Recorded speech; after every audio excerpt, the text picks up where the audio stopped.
তার মতো করেই বলছি, রাসেল ভাই, অনেক দিন থেকে ভূত এফএমে আসার অনেক ইচ্ছা ছিল, কিন্তু তা হয়ে ওঠেনি পড়াশোনা এবং পরিবারের নানা ঝামেলার কারণে। তাই মেইলে করে ঘটনা পাঠালাম। ভাই, আমি যে ঘটনাটা বলবো তা আজ থেকে ঠিক 1 বছর আগে আমার জীবনে ঘটে যাওয়া একটা ঘটনা, এবং তা 2012 সালের লাস্টের দিকে। ঘটনার শুরু আমার দাদু বাড়িতে। আমার দাদুর বাড়ি কুমিল্লার চান্দিনার তুলাগাঁও নামক গ্রামে। ছোটবেলা থেকে আমার দাদু বাড়ি সম্পর্কে অনেক প্যারানরমাল ঘটনা আমার আব্বুর কাছ থেকে শুনতাম। মজা এবং ভয় দুটোই লাগতো। বলে রাখা ভালো, আমার বড় হয়ে ওঠার শহরে আমরা প্রায় 2 বছর পর দাদু বাড়ি বেড়াতে গেলাম। দাদু বাড়িতে যাবার পর আমার দাদু প্রথম দিনেই আমাকে আমাদের বাড়ির পেছনে পুকুরের পাড়ে একা একা যেতে মানা করেন। কিন্তু একদিন আমি আমার বন্ধুর সাথে ফোনে কথা বলতে বলতে পুকুর পাড়ে শিমুল গাছের নিচে চলে আসি। তখন শিমুল গাছ থেকে কিছু কাক ডাকাডাকি করছিল। তখন বিরক্ত হয়ে মাটি থেকে কিছু ঢিল ছুঁড়ে মারি তাদের দিকে। তখনও ধারণা করতে পারিনি যে কি বড় ভুল কাজটাই না করলাম। হঠাৎ তখন আমার মনে কেন জানি ভয় লাগলো এবং আমি তাড়াতাড়ি বাড়িতে চলে আসলাম।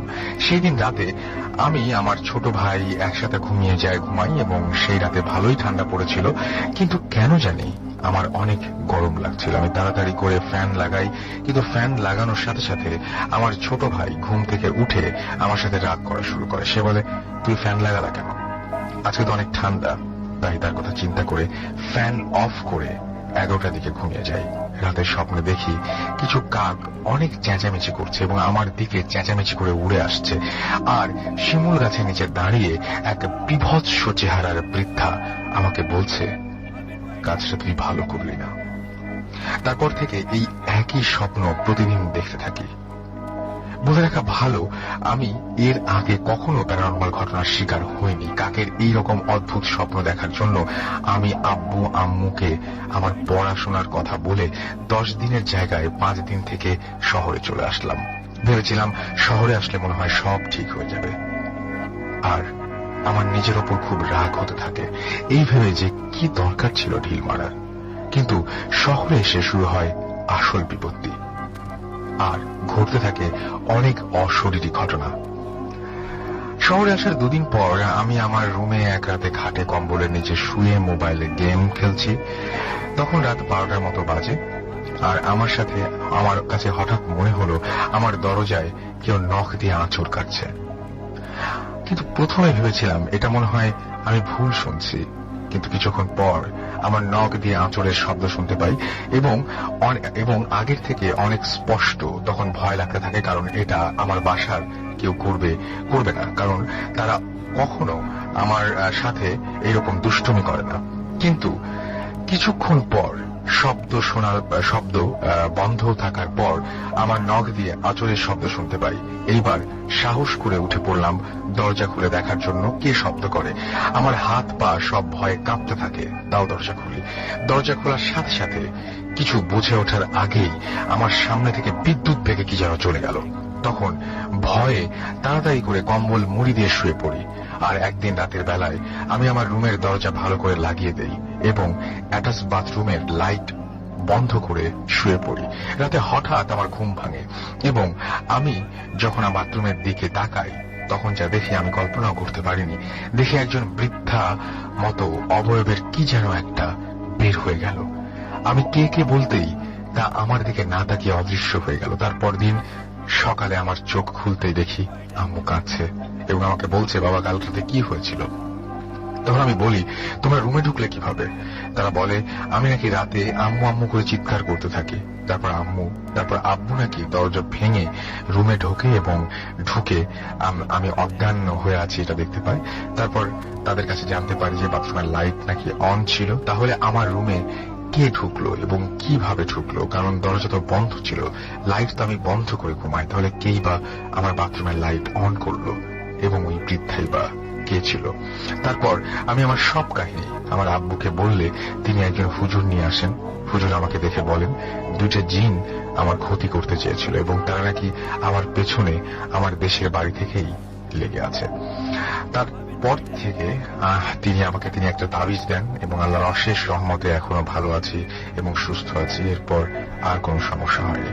রাসেল ভাই, ভালো লাগলে পড়ে শোনাবেন এবং ভবিষ্যতে সময় পেলে আমি আমার দাদির জীবনে ঘটে যাওয়া অনেকগুলো বাস্তব ঘটনা নিয়ে ভূত এফএমে হাজির হব ইনশাআল্লাহ। আমরা অপেক্ষায় থাকলাম আপনার জন্য। আসসালামু আলাইকুম। আমি ইশতি বলছি। আমি বিজনেস করি, ফটোগ্রাফিও করি। বেসিক্যালি ওয়েডিং মোমেন্টস আমার। ইশতি আহমেদ বলছি আমি। তো আমার ঘটনাটা ফরিদপুরের ঘটনা। এটা শুভারামপুরের বুটবাজার বাড়ি, বুটবাজারের ঘটনা। তো ফার্স্ট যে আমি ফরিদপুরে যখন গেলাম আমার এক ফ্রেন্ডের বিয়েতে, তো আমরা ওইখানে একটা ছেলে আসছিল। তো ওনার নাম ওই সবাই বলতো যে জিন মোহাম্মদ। তো আমরা বেশি একটা পাত্তা দিতাম না, কখনোই পাত্তা দেইনি ছোটবেলা থেকে। তো বিয়ে শেষ হওয়ার পরে, প্রোগ্রাম শেষ হওয়ার পরে আমরা বললাম যে কি বলে, আমরা চল যে একটু জিন মোহাম্মদের বাসায় ঘুরে আসি। ওকে, বেটার। সবাই আমরা গাড়ি নিয়ে গেলাম। তো তখন বাজে আমরা 11টার সময় গিয়েছি। তো অনেক লোক ছিল সেখানে। তো লোক থাকার পরে কারণে আমাদেরকে বললো যে ভিতরে যাই বলতে বললাম যে বলেন যে আমি আসছি, আমার নাম বলতে বললাম। তো ওইখান ভিতর থেকে খবর পাঠালো যে ভাই আপনি একটু বসেন, আপনাদেরকে একটু বসতে হবে, অনেক লোক আছে। তো তো তখন বাজে রাত্র 1টার মতো। তো আমি ভিতরে ঢুকলাম। আসলে তখন মজা করছিলাম যে কোনো একটা ফিলিংস ছিল না যে আসলে কি জিন কি, মানে আসলে তেমন একটা কোনো ফিলিংস ছিল না আমার। তো ঢোকার পরে যেটা দেখলাম, ছোট্ট একটা রুম, চারিপাশে কোরআনের আয়াত লেখা, সামনে একটা ছেলে বসে আছে, যে ছেলেটা আমি নামটা বলতে যাচ্ছি না। তো ওই বললো যে ভাই আপনারা বসেন। তো বসলাম আমরা। আমি যেটা দেখলাম সেটা হলো ছোট্ট একটা টুলের মধ্যে আপনার একটা জায়নামাজ বিছানো। তো বললেন যে ভাইয়া ভয় পায়েন না, আর দাদা যান আসলে সালাম দিয়েন। ঠিক আছে, তখন আমরা ফান ভাবে নিচ্ছি বেসিক্যালি জিনিসটা। তো আমি কিছুক্ষণ যাওয়ার পর লাইট অফ করে দিলেন। তো ওই ভাই তো বললেন যে দাদা যান আসেন। 3বার বলার পরে 4বারের বার একটা শব্দ হলো, ঠাক করে একটা শব্দ হলো। তো আমাদেরকে সবাই বললেন যে ভাই বললেন যে সালাম দেন। সালাম দিলাম আমরা সবাই, আসসালামু আলাইকুম বললাম সবাই। তো সালাম দেওয়ার পরে উনি আমার আসলে মানুষ এইভাবে পুরা সালামের উত্তর মানে এরকম ভাবে নেয় না, কণ্ঠটা একটু ভারী অন্যরকম ছিল ওনার। তখনও আমি মজা করতেছি, আসলে মনে মনে মজা করছি যে আসলে কিছুই না। আমার পাশে যে আমার এক কাজিন ছিল, সেও গিয়েছে। তো সে বলতেছে যে সে বলে যে তোমরা কি কারণে আসছো, দাদাজান বলছে তোমরা কি কারণে আসছো। তো আমার যে কাজিন পাশে ছিল সে বলছে দাদাজান আসলে আমি তো একটা বিয়েতে আসছি এখানে, তো আমার বাসার কি অবস্থা, ঢাকা শহরে তো চুরি ডাকাতি অনেক বেড়ে গেছে, তো একটু দেখে আসবেন কিনা। বলছে ঠিক আছে তুমি বসো, আমি আসতেছি। এই বলে উনি চলে গেলেন। একটা শব্দ হলো, উনি চলে গেলেন। চলে যাওয়ার আমরা 1 মিনিট 2 মিনিট 3 মিনিট এরকম বসে আসি। বসার পরে হঠাৎ করে একটা শব্দ হলো, আমরা আবার সালাম দিলাম। সালাম দেওয়ার পর সবচেয়ে উনি আবার সালাম নিবেন। তো বললো যে হ্যাঁ আমি তোমার বাসায় গিয়েছিলাম, তো তোমার রুমের জানলাটা খোলা, বারান্দাটা খোলা, এবং তোমার বারান্দায় তোমার নীল রঙের একটা গেঞ্জি ঝুলানো আছে, শুকায় গেছে এটা। তো আমার এই কাজিন তখন কোনো কথা বললো না, চুপ করে আছে। তো ও চুপ করে কেন ছিল আমি তখনও বুঝি নাই। তো আমাকে জিজ্ঞেস করতেছে যে, পরে আমাকে পরিচয় করায় দিল যে মাসুদ ভাইয়ের বড় ভাই আসছে, তো দাদাজান আপনার সাথে দেখা করতে আসছে। আমি সালাম দিলাম আবার। তো আমি সালাম দিলাম, উনি সালাম দিলেন। তো বললো যে কি খবর তোমার, কেমন আছো। মানে ভয়েসটা কেমন যেন একটু অন্যরকম, আমি আসলে একটু ডিফারেন্ট। এটা মানুষের গলা না, মানুষের গলা মানুষ যেভাবে কথা বলে আসলে সেরকম না এটা। তো আমি বললাম যে আমি কিছু পার্সোনাল কথা জিজ্ঞেস করলাম। তো উনি কিছু অ্যান্সার করলেন। অ্যান্সার করার পরে বললো যে দেখি তোমার হাতটা দেখি আমি। তা আমি জাস্ট আমার কোলের উপরে মানে আমার কোলের উপরে হাতটা ছিল, তো আমি হাতটা একটু কেবল বাড়িয়েছি, হাতটা ধরে ফেলছে। আমার কাছে এই জিনিসটা বেশি অবাক লাগছে যে এত অন্ধকার একটা রুমে আমরা কেউ কাউকে দেখছি না, কিন্তু আমি হাতটা একটু বাড়ানোর সাথে সাথে সে আমার হাত ধরে ফেলছে। ইট ইজ কোয়াইট ইম্পসিবল একটা মানুষের পক্ষে এইভাবে হাত ধরা।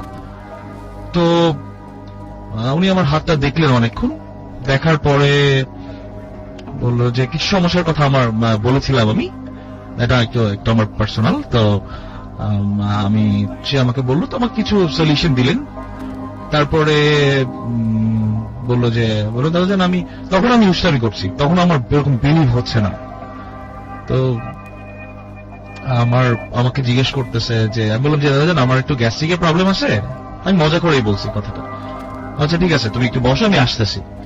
তো বসা আসতেছি, ভালো কথা। আমরা ওরকম 2-3 মিনিট গেছে। যাওয়ার পরে আমাকে আসলেন আমরা আবার সালাম দিতে বলছে, আমরা আবার সালাম দিলাম। তো আমাকে বললো তুমি হাতটা পাতো। আমি ওই সেম একই ঘটনা আবার রিপ্লাই হলো, সেটা হলো যে আমি একটু জাস্ট হাত বাড়াইছি, সে আমার হাতটা ধরে ফেললো এবং আমার হাতের মধ্যে একটা গাছের শিকড় দিল। গাছের শিকড় দিয়ে বললো যে এটা খাও। তা আমি মুখে দিলাম। মুখে দেওয়ার পরে যে ফিলটা অনুভব করলাম সেটা হলো যে এই শিকড়টা কেবলই মাত্র মাটি থেকে তুলে আনা হয়েছে, মানে যেটা মুখে দিলে মানে বোঝা যায় যে একটা মাটির যে গন্ধ, এটা মানে ধুয়ে আনা হয়েছে এবং ধোয়া জিনিসটা একদম ধোয়া, একদম মাটির যে গন্ধ আমি ফিল করলাম। তো সব বললো যে তোমাদের কথা কি শেষ? আমি বললাম যে হ্যাঁ আমাদের কথা শেষ। তো বললো যে আচ্ছা ঠিক আছে, তোমাদেরকে আর কোনো কোশ্চেন জিজ্ঞেস করার আছে? ঠিক এইভাবে বললো। তাই আমাকে বলছে যে তুমি কি করো? আমি বললাম দাদা আমি তো বিজনেস করি আর ফটোগ্রাফি করি। তো উনি ফটোগ্রাফি জিনিসটা এত সুন্দর করে উচ্চারণ করলেন, মানে ওই পাশে যে ছেলেটা ছিল যে ডাকেন, তার কখনোই সম্ভব না উনি এত সুন্দর করে ফটোগ্রাফি উচ্চারণ করা। ইট ইজ টোটালি ডিফারেন্ট, মানে আমরা যেভাবে উচ্চারণ করি ঠিক সেভাবে উচ্চারণ করলেন। বললাম যে আমি কি ভালো করতে পারবো? হ্যাঁ তুমি চেষ্টা করো, ভালো করতে পারবো, চেষ্টা করলে অনেক কিছু সম্ভব। তো আমাদের কথা শেষ হয়ে গিয়েছে। তো আমাকে বললেন যে তোমাদের আর কোনো কোশ্চেন নাই? জি না। তো আমরা কিছুক্ষণ চুপ করে বসে আছি। তো উনি আমাকে যেটা বললেন যে তোমরা কি আমার সাথে মজা করার জন্য আসছো?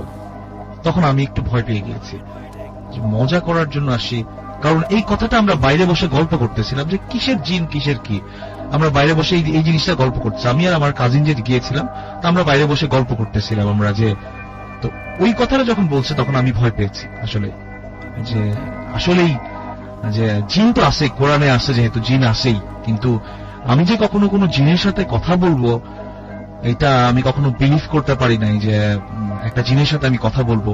উনি বললেন যে বিশ্বাস করতে শিখো। উনি বলে এই কথাটা বললো যে ঠিক আছে। উনিও সালাম দিলেন, আমরা সালাম দিয়ে তো উনি ওই আমার যে ভাই ছিল উনি লাইট জ্বালিয়ে দিলেন। তো ঘরটা পুরো ঠান্ডা হয়েছিল, একদম ঠান্ডা, মানে অকল্পনীয় ঠান্ডা, মানে মানে মানে আমি আপনাদেরকে বলে বোঝাতে পারবো না, একটু অন্যরকম ছিল। মানে আমি বাইরে এসে রীতিমতো ভয় পাচ্ছিলাম। তা আমি আসলে এইটা আমার ফার্স্ট এক্সপেরিয়েন্স ছিল, আমার লাইফে আরো এক্সপেরিয়েন্স আছে, তো এইটা আমি আজকে ফার্স্ট বললাম। তো আমি জানি না আপনাদের কাছে ভালো লেগেছে কিনা, আপনাদেরকে থ্যাঙ্কস। অনেক ধন্যবাদ আপনাকে এই প্রথম ঘটনার জন্য, এবং আরো বেশ কিছু ঘটনা আছে যেটা উনি নিয়ে এসেছেন, এবং সেই ঘটনাগুলো অনেক অনেক অনেক অনেক বেশি ইন্টারেস্টিং লেগেছে আমার কাছে। সেই ঘটনাগুলো আমরা আবার আস্তে আস্তে শুনবো। আমি বিলাস, মিরপুর থেকে এসেছি, জি। আমি স্টুডেন্ট। তো চলে যাচ্ছি আমার ঘটনায়। তো যিনি আমাকে ঘটনাটা বলেছেন তার নামটা প্রকাশ করতে নিষেধ করছেন, তো আমি করতেছি না। তো এটা হচ্ছে 1981 সালের। তো ওনার বিয়ে হয় 1981 সালে। তো প্রথম সন্তানের মা হন 1982 সালে। ওনার স্বামী ছিলেন ঠিকাদার প্লাস রাজনীতিবিদ।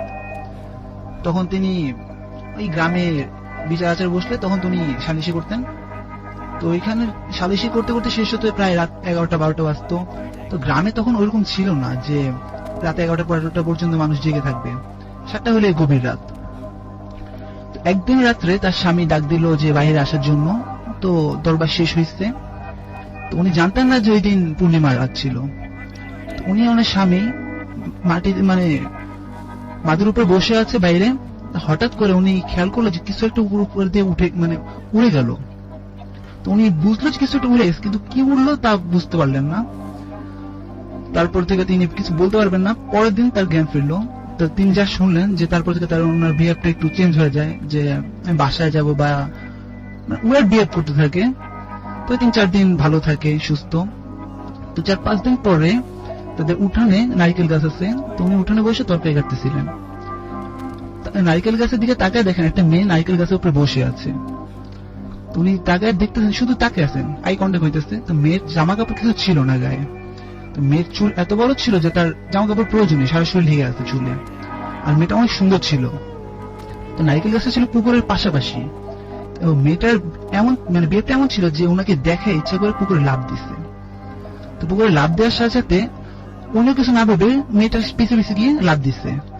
তারপর থেকে হঠাৎ করে আওয়াজ হইতেছে পানির। তো ওনার স্বামী আর ওনার ভাই ছিল যে, তো যা দেখে একজন মানুষ যদি খুব দ্রুত যদি ডুববে উঠতেছে নিঃশ্বাস নেওয়ার মতো সময় নেই, যেরকম হয় সেম ওইরকম হইতেছে। ওনারা বুঝলেন যে আসলে অশরীর কিছু হইতেছে। তো এটা ঠিক দুপুর বেলা। তো ওনাকে নিয়ে আসেন। এভাবে কয়েকদিন ঠিক থাকে। এভাবে প্রতি একটা মানে উইক পর পর এরকম একটা কোনো না কোনো সমস্যা হইতেছে। তিনি একদিন রাত্রে শুয়ে আসছে, তো হঠাৎ করে মনে হচ্ছে বাইরে কেউ ডাকতেছে। তো উনি বাইরে যান, তো বাইরে কেউ নেই, এবং প্রায় হয়তো যে ডাকতেছে বা এসে তুমি কিছু দিত না। তো বিশেষ করে ওই যে মেয়েটাকে দেখছিল, ওই মেয়েটা যখন তার কাছে আসতো, তো উনি আর কোনো কিছু খেয়াল থাকতো না যে আশেপাশে কেউ আছে বা ওনার সাথে কেউ কথা বলতেছে। উনি কোনো পাত্তাই দিত না, শুধু মেয়েটার সাথে কথা বলতো। তো এভাবে চলে যায় 1985 সালে এসে পড়ে। তো ওনার ততক্ষণে 2টা বাচ্চা হয়ে যায়। তো ওনার শ্বশুরও অনেক সম্পত্তি ছিল, যার কারণে ওনার স্বামী চেয়েছিল যে একটু আলাদা হয়ে যেতে, কারণ এই বাড়িটা যেহেতু সমস্যা করতেছে ওনার ওয়াইফের। তো ওনারা নতুন একটা বাড়িতে আসেন। তো মজার ব্যাপার, ওনারা জানতো না যে এটা আসলে চিরাকলা ছিল এক সময়। তো ওইখানে বাড়ি করা হয়, বাড়িটা ছিল সম্পূর্ণ একা। তো বাড়িতে উঠে উনি, ওনার স্বামী, ওনার শাশুড়ি আর ওনার ননদ আর 2টা বাচ্চা তো আছেই ছোট ছোট। তো এরকম কয়েকদিন ভালো থাকে, ঠিক আছে। তো উনি একদিন উঠানে বসে আছে। তো উপরে তাকায় মানে আমি সবাই বসে ছিল, তো উপরে সবাই কথা বলতেছে যে তাল গাছে নাকি আগুন জ্বলতেছে। তো উনি তাকায় দেখে তাল গাছে কোনো আগুন নেই, কিন্তু সবাই বলতেছে আগুন আসছে।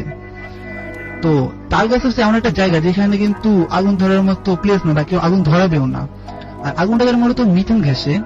তো তাল গাছের উপর কিন্তু মিথেন গ্যাস জমার কোনো প্লেস না, একটা শুষ্ক জায়গায় একটা মিথেন গ্যাস জমে। তো ওইখানে তো মিথেন গ্যাস জমার কোনো কথা না। সবাই আগুন দেখতো, কিন্তু উনি আগুন দেখতো না। তারপর থেকে শুরু হয় এই বাড়িতেও ওই মেয়েটা আসতো। তো একদিন ওনার মায়ের বেশি আসছিল। ওই দিন ঠিক ওনার স্বামী আর ওনার ভাই ঠিকই ছিল উঠানে, সামনে উঠানে ছিল। উনি পিছনে উঠানে বসে ছিল। তো ওনার মা আসলো। মা এসে বলতেছিল যে মা, তোর নাকি শরীর খারাপ, চল আমাদের বাড়ি থেকে ঘুরে আসবি। তো উনিও চিন্তা করলো যে বাবার বাড়ি গেলে হয়তো বা ভালো লাগবে। তো উনিও চিন্তা ভাবনা বললো যে চলো। তো আগেকার সময় ওই 1981, 82, 85 সময় মানে গ্রামের মেয়েরা ছিল মানে স্বামীর উপর নির্ভরশীল। বাপের বাড়িতে যেতে হলে শ্বশুর শাশুড়ি স্বামী সবার অনুমতি নিতে হয়। তো উনি কোনো কিছু চিন্তা ভাবনা করলেন না, সাথে সাথে রাজি হলো। ইভেন কোনো জামা কাপড় নিতে বোধ করলেন না। ওনার মা বললো যে সামনে গেট দিয়ে তো জামাই আছে, চল আমরা পিছে গেট দিয়ে যাই। তো ওনার মা ধার্মিক থাকার কারণে উনি চিন্তা করলেন যাক। ঠিক এই সময় ওনার স্বামী উঠান থেকে দেখতেছে ওনার ওয়াইফ কার সাথে কথা বলতেছে, কিন্তু কার সাথে কথা বলতেছে কেউ দেখতেছে না। বাট কারোর সাথে কথা বললে নর্মালি যেরকম বিয়ের পর বা যেভাবে কথা বলে হাতটা নাড়ে সেম হইতেছে। তো ওনারা বুঝছে যে কোনো কিছু একটা সমস্যা হয়েছে। তো দেখতেছে উনি ল্যাংড়ায় ল্যাংড়া হাঁটতেছে। তখন বুঝছে যে হ্যাঁ এবার সমস্যাটা হয়েছে। তো ওনার দৌড়ে যায়। তো ততক্ষণে ওনার হার্টের স্পিড অনেক বেশি হয়, ল্যাংড়ায় গেলে হার্টের স্পিড বেশি হয়। তো একটা মহিলাকে বা অল্প বয়সে, ওনার 18, 19 বা 20-এর মতো ছিল বয়স, একটা মেয়েকে ধরে রাখা কিন্তু ব্যাপার না। কিন্তু তখন 2 জন মানুষ বা 3 জন মানুষ ওনাকে ধরে রাখা সম্ভব হইতেছিল না, আটকানো সম্ভব হইতেছিল না, ধরে রাখা তো দূরের কথা। এভাবে চলতে থাকে সপ্তাহ পর সপ্তাহ, দিনের পর দিন। তো একদিন ওনাকে বয়স ছিল। তো ওনার ভিতর থেকে যে মেয়েটা কথা বলতেছিল ওনার ভয়েস না, অন্য ভয়েস, মানে বিহেভটা অন্যরকম, যে ওনার ভিতরে আরেকজন অশরীর কিছু একটা আছে।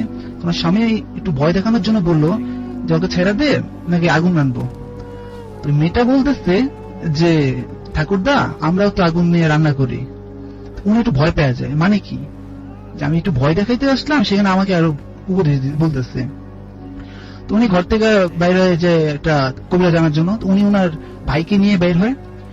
তো বের হওয়ার সময় মনে হইতেছিল খুব ঝড় তুফান হইতেছে, তো উনি পাত্তা না দিয়ে যাইতেছে, কারণ ওনার টার্গেট হয়েছে ওনার ওয়াইফ অসুস্থ। ওনার যাই যেতে 3 রাস্তার মোড়ে আসলে দেখে একটা লোক দাঁড়ায় আছে। তো ওনার লোকটা বিয়ে এরকম যে ওনাদের তাকে আসছে যে ওনারা আসবে এই জন্য দাঁড়ায় আছে। ওনারা সে বলে যে চলেন। তো উনি বলে যে কোথায়? তো আমি বলি চলেন, শুধু একটা কথাই চলেন, মানে খুব গম্ভীর ভাবে। তো ওনারা বুঝছে যে এটা আসলে মানুষ না, অশরীরী কিছুই। তো ওনার ভাই ভয়ে দৌড় দেয়। তো ওনার চিন্তা ছিল সর্বপ্রথম যে ওনার ওয়াইফ অসুস্থ, ওয়াইফকে পাশে দিতে হবে, কবিরাজ আনতে হবে। তো উনি পাত্তানি দেয়, সুরা পড়তে পড়তে সামনে আগে থাকেন। তো যতদূর যায় মাঝখানে ওনাকে ওই লোকটাকে দেখতে পারে, শুধু একটা কথা, চলেন চলেন। তো উনি পাত্তা না দিয়ে কবিরাজ আনেন। কবিরাজ আনতে আনতে এরকম অনেকবার হয়, অনেকবারই দেখে, কোনো পাত্তা না দিয়ে বাড়িতে আসে। তো ঠিক কবিরাজ যখন বাড়িতে ঢুকবে সবকিছু নর্মাল, বাইরে ঝড় তুফান বাতাস সবকিছু নর্মাল, ইভেন ওনার ওয়াইফ সাথে সুস্থ, নর্মালি কথা বলতেছে, কারণ ওনার ওয়াইফ জানেও না ওনার কি হয়েছে। এরকম প্রায় হইতো। একদিন হঠাৎ করে দুপুর বেলায় পানিতে পড়ার আওয়াজ শুনলো সবাই। তো সবাই পুকুর কাছে দেখতেছে যে ওনার ওয়াইফ এরকম যেভাবে লাফ দিতেছে পুকুরের নিচে এইভাবে। তো ওনার স্বামী আর মামারা, ওনার ভাইরা নামলো। তো নাইমা ওনাকে ধরতে পারতেছে না, হঠাৎ করে ডুব দিল। পানি স্থির হইতেছে 2-3 মিনিট ডুব, কোথাও পেতেছেন, হঠাৎ করে দেখা দিতেছে পুকুর আরেক পার দিয়ে দাঁড়ায় আছে, লাফ দিয়ে উঠছে, ওদিকে দিতেছে আবার ডুব। 2-3 মিনিট পানি স্থির হয়ে যেতেছে পর্যন্ত উনি নাই, কোথাও নাই, হঠাৎ করে দেখে আরেক যেতে দিয়ে। তো উনি পুকুরের মাঝখানে যেভাবে দাঁড়াচ্ছে তো মনে হচ্ছে কিছু একটা উপর দাঁড়ায় আছে, কিন্তু পানির তো মাঝখানে গভীর থাকে। এভাবে চলতে থাকে। তো 90 দশকের শেষের দিকে ওনাকে ঢাকায় নিয়ে আসে, সেটেল হয়ে যায় ঢাকায়। তো এখান থেকে আস্তে আস্তে মুক্তি হতে থাকে। তো শেষের দিকে এসে 2003-04 দিকে আবার গ্রামে একই শুরু হয়। তো আমাদের এখানে ছিল চাঁদপুরের জোনপুরের হুজুর নামে একজন বিখ্যাত হুজুর ছিলেন, এটা অনেকেই চিনবেন। উনি একটা তাবিজ দেয়। তো বলে, তাবিজটা নিয়মটা বলে, যদি তাবিজটা ডুবে যায় তার মানে তাবিজটা কাজ করতেছে, যদি তাবিজটা ভেসে থাকে তাহলে মানে তাবিজটা নষ্ট হয়ে গেছে। তো তাবিজটা 1 সপ্তাহের মতো ভালো ছিল, যে মানে উনি কিছু ফিল করতেছে না ভালো। আবার ওই মেয়েটাকে দেখা শুরু করছে, যে মেয়েটাকে দেখতো আগে। তো উনি একদিন পানিতে তাবিজটা রাখলো, দেখতেছে তাবিজটা ভাসতেছে। তো তাবিজটা খুলে মোমটাম খুলে দেখে তাবিজে সাদা কাগজ। ওকে, আপনাকে অনেক ধন্যবাদ আপনার ঘটনার জন্য, এবং আপনার তো আরো কিছু আপনার বাবার রিলেটেড কিছু ঘটনা আছে, সেই ঘটনাগুলো আমরা শুনবো আস্তে আস্তে। যাই হোক আমরা চলে যাবো আমাদের প্রথম অতিথির কাছে আরো একবার, এবং তার ধানমন্ডিতেও একটা ঘটনা রয়েছে। আমরা ধানমন্ডি ঘটনা এখন শুনবো, তাই না? জি, রাইট। আচ্ছা, আমরা ধরেন নামটা আপনারা আরো একবার জেনে নিতে হবে, সবার কাছে সবাইকে জানিয়ে দিতে হবে, যেহেতু আমাদের এখানে কেউ দেখতে পাচ্ছে না আমাদেরকে, সুতরাং নাম প্লিজ। আসসালামু আলাইকুম, ওয়ান্স অ্যাগেন ইশতি বলছি। আচ্ছা, আমি তখন পড়াশোনা মোটামুটি শেষ করেছি, আমি সনটা উল্লেখ করছি না। তো তখন ফটোগ্রাফি কেবল স্টার্ট করেছি আমি। তা আমি তখন ধানমন্ডিতে থাকি।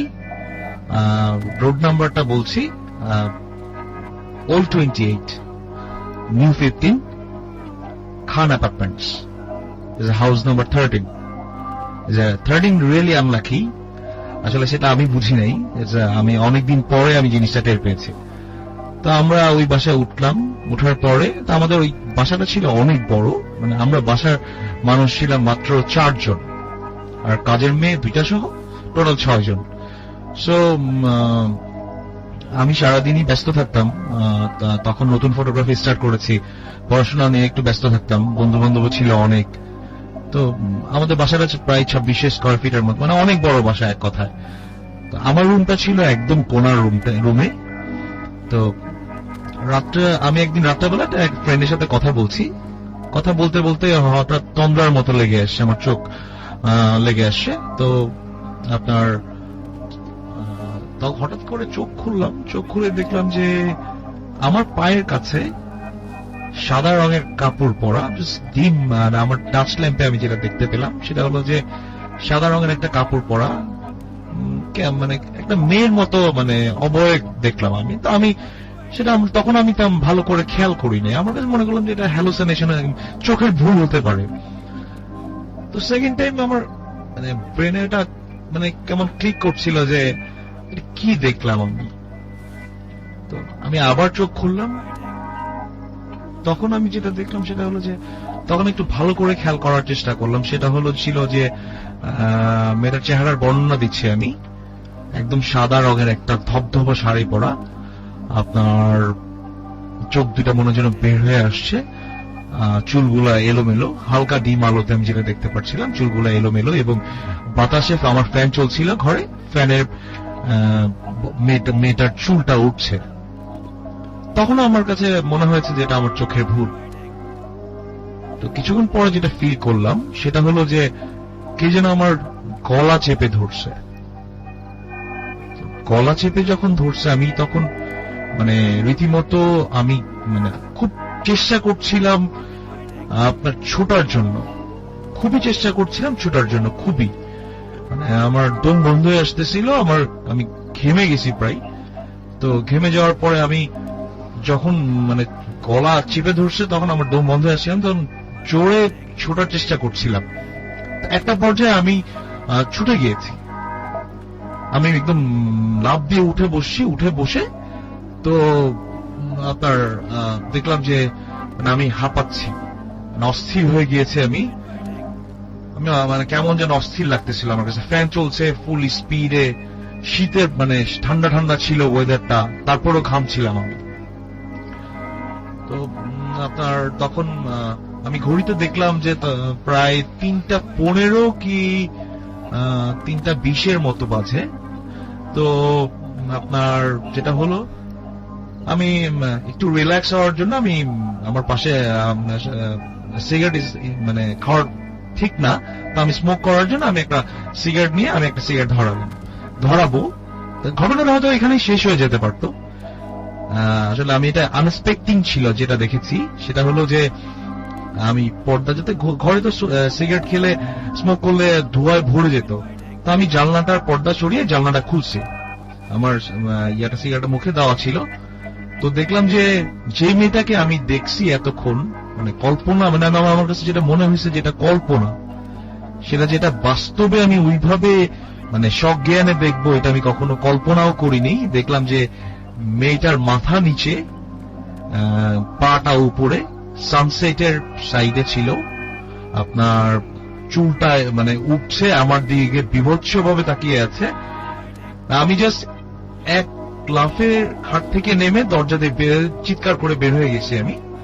তো ওইখানে মানে আমি আব্বাকে যা বললাম যে আমি এরকম ভয় পেয়েছি, বলে যে না, আব্বু বললো যে এটা নর্মাল হতে পারে, এটা তোমার মানে সারাদিন উল্টা পাল্টা মুভি দেখো, এটা হতে পারে। তো সে মানে কাটিয়ে গেল। আমি একদিন ওই বাসায়, তার কিছুদিন পরের ঘটনা, তো ওই বাসায় বসে আছি, আমি আসলে জিনিসটা তখনও গুরুত্ব দিতাম না। তো আম্মা নামাজ পড়তে বলছে, আমি তখন ওই নতুন নতুন ইন্টারনেট আসছে, আমরা ওই টিএনটি ফোন দিয়ে কানেক্ট করতাম, কানেক্ট করে আমরা ইন্টারনেটে বসতাম। আম্মা এসে বললো যে তুমি কি আমার রুমে আসছিলা? আমার নামাজ পড়তে দাঁড়িয়েছিল। না মা, আমি তো তোমার রুমে আসিনি। তো এরকম আম্মা প্রায়ই দেখতো যে কে যেন হামাগুড়ি দিয়ে হাঁটছে। ওই বাসাটা এখন আমার কাজিন যারা আছে তারা আমেরিকাতে থাকে, তো তারা ওই বাসায় আমার যে ফুপা ছিলেন, তো উনি মাঝে মধ্যে আসেন আবার চলে যান। ওই বাসায় এখন কেউ থাকে না, আমরা ওই বাসা থেকে চলে আসছি। ওই বাসা থেকে চলে আসার পরে আমি আর এরকম প্রবলেমে পড়িনি। ও ফার্স্ট ঘটনা যেটা বলেছিলাম, তা আমি দাদাজানের যে ঘটনাটা বলেছিলাম সেটা হলো যে আমি যখন ওনার কাছে বললাম যে আমি মাঝে মধ্যে একটু সিক থাকি, তো উনি আমাকে বলল যে তোমার চিন্তা করার কারণ নাই, আমি তোমাকে যে মাঝে মধ্যে দেখে আসবো। আমি ঢাকায় আসার পরে যে জিনিসটা ফিল করেছি, আমি ঠিক 10টা থেকে 11 থেকে 12টার মধ্যে মানে খুব সুন্দর একটা আতরের স্মেল পেতাম। এটা আমার কাছে জিনিসটা মানে অন্যরকম লেগেছে, যে আমি যতদিন যাওয়া আসা করেছি ওনার কাছে, আমি তারপরও অনেকবার গিয়েছি ওনার কাছে, ওনার সাথে কথা হয়েছে, প্রায় যাতায়াত করতো, গেলেই বলতো মানে আমাকে সে খুব মানে গেলে জিজ্ঞেস করে, মানে যখন লাস্ট অনেকদিন আমি যাই না ফরিদপুরে, তো গেলে আমাকে উনি মানে ওনার নাম আসলে কি একটা মানুষের নাম মনে রাখা মানে সম্ভব না, মানে এতদিন পরে একটা মানুষের নাম মনে রাখা সম্ভব না। উনি আমাকে ঢোকার পরেই সালাম দেওয়ার পরেই, মানে আমি যে লাস্ট টাইম যেবার গিয়েছিলাম, সালাম দেওয়ার পরেই জিজ্ঞেস করেছে যে কি খবর, কেমন আছো তুমি, তোমার শরীরটা কি ভালো? আমি আসলে কি বলবো, আর আসলে আমার ওনার সম্বন্ধে তখন আর বিরূপ ধারণা করার মতো মানে কোনো আমার কাছে কিছু নাই। ওকে, থ্যাংক ইউ সো মাচ। আমরা আবার আপনার কাছে ফিরে আসবো। Download more audio stories from wapsip.com. wapsip.com.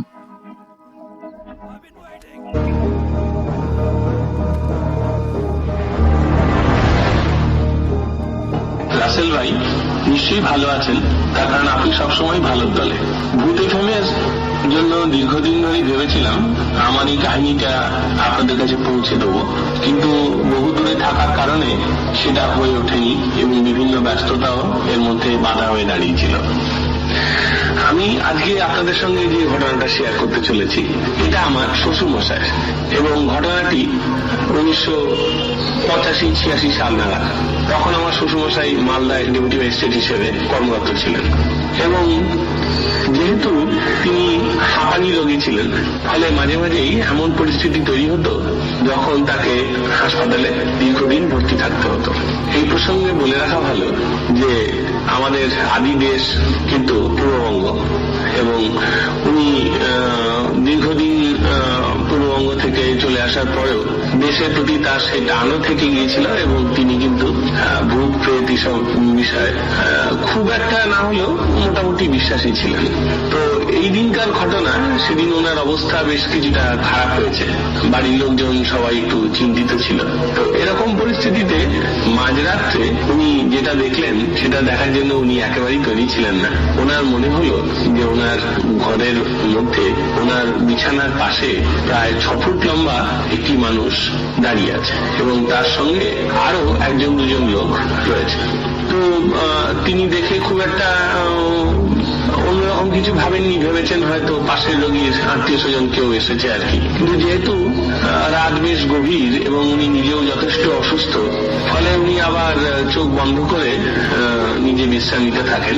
কিন্তু হঠাৎ ওনার মনে হয় যে দুপাশ থেকে 2টি লোক তাকে পাঁজা খোলা করে বিছানা থেকে তুলে ফেলেছে, এবং যখন তুলে ফেলেছে তখন তিনি বুঝতে পারেন যে তাকে কোথাও নিয়ে যাওয়ার জন্য আর কি তারা ওই যে লোক 2টি দাঁড়িয়ে ছিল তারাই আসলে ওনাকে নিয়ে যাওয়ার জন্য এসেছে আর কি। এবং প্রচন্ড ভয় পেয়ে চিৎকার করে তিনি একটু অজ্ঞানের মতো হয়ে যান, এবং তিনি অনুভব করেন যে তাকে ওই বিছানার উপরে ছুঁড়ে দিয়ে যারা ছিল তারা চলে যায় আর কি। এবং সেই রাতটা প্রচন্ড ভয়ের মধ্যে কাটান, এবং তার চিৎকারে চারপাশ থেকে নার্স এবং অন্যান্যরা দৌড়ে আসে, এবং যেহেতু সরকারি কর্মকর্তা, ফলে লোকজন দৌড়ে এসে তার খবরাখবর নেয়, এবং সেই রাত্রির মতো তার কেবিনে নার্স এবং অন্যান্যদের মোতায়েন করা হয়। আর সে রাতে আর কোনো ঘটনা ঘটেনি, কিন্তু পরদিন সকালবেলা ওনার ঠিক পাশের বেডে যে মুমূর্ষু রোগীটি ছিল তার কিন্তু ভোর রাতেই মৃত্যু হয়, এবং তার একটা যে কোনো কারণে হোক তার মনের মধ্যে এরকম একটা ধারণা তৈরি হয়েছিল যে যারা এসেছিল তারা আসলে হিন্দু ধর্ম অনুযায়ী আমরা যেটাকে বলি যমদূত বা জাতীয় কিছু, তারা ওনাকেই নিতে এসেছিল, এবং যে কোনো কারণেই হোক, ওনার চিৎকারের কারণেই হোক বা ওনার হিন্দু ধর্ম অনুযায়ী কর্মফল বা নির্দিষ্ট মেয়াদ শেষ না হওয়ার কারণেই হোক ওনাকে ছেড়ে দিয়ে চলে যায়। এবং যেহেতু তারা এসেছিল এবং ওই পাশের মুমূর্ষু রোগীটি ছিল, ফলে তাকেই তারা নিয়ে যায় আর কি। তো আমার শ্বশুরমশাই এখনো বেঁচে আছেন, এবং তার মধ্যে বেশ কিছুটা এই ঘটনার পরে এই ঘটনাটি তিনি বহুবার বহুজনের সঙ্গে শেয়ার করেছেন, অনেকে বিশ্বাস করেছেন, অনেকে করেননি, এবং এখনো পর্যন্ত তার মধ্যে কিন্তু কিছুটা অস্বাভাবিকত্ব আছে। যেমন তিনি একবার এই 13টা ঘুমের ওষুধ খেয়ে ফেলেন, এবং 13টা ঘুমের ওষুধ খেয়ে ফেলার পরেও কিন্তু তার বিশেষ কিছু হয়নি, এবং তার মনের মধ্যে একটা বদ্ধমূল ধারণা এরকম আছে যে যেহেতু যমদূতেরা তাকে একবার দেখে গেছে বা একবার স্পর্শ করে গেছে, খুব চট করে তার কোনো কিছু হওয়ার নয় বা ইত্যাদি। এবং উনি ওনার জীবনে এই ধরনের, আমার পরিবারে আসলে আমার নিজের পরিবারও এই ধরনের ঘটনা অনেক আছে, এবং শুধু আমার শ্বশুরমশাই নন, আমার মা এবং আমরা ব্যক্তিগতভাবেও আমাদের যে বাড়িটিতে আমরা বর্তমানে কলকাতায় বাস করি সেই বাড়িটিতেও বহু ঘটনা আমরা দেখেছি, যেগুলোর কোনো ব্যাখ্যা আজ অব্দি মেলেনি। শুধু আমরা দেখেছি তাই নয়, আমাদের বাড়ির আশপাশে বহু লোকজন বা আমার বাবার সহকর্মী যারা আমাদের বাড়িতে এসেছিলেন তারাও দেখেছেন। তো এই ঘটনাগুলো আমাদের মনের মধ্যে ছিল, এবং যেহেতু আমার শ্বশুরমশাই এখনো বেঁচে আছেন, আমাদের মনে হয়েছে যে ঘটনাটি হয়তো আপনাদের সকলের সঙ্গে শেয়ার করলে কারো কারো ভালো লাগতেও পারে, সেই জন্য এটি আপনাদের পাঠালাম। আপনারা সকলে ভালো থাকবেন। আমি ভূত এফএম এর অত্যন্ত একনিষ্ঠ শ্রোতা। ধন্যবাদ।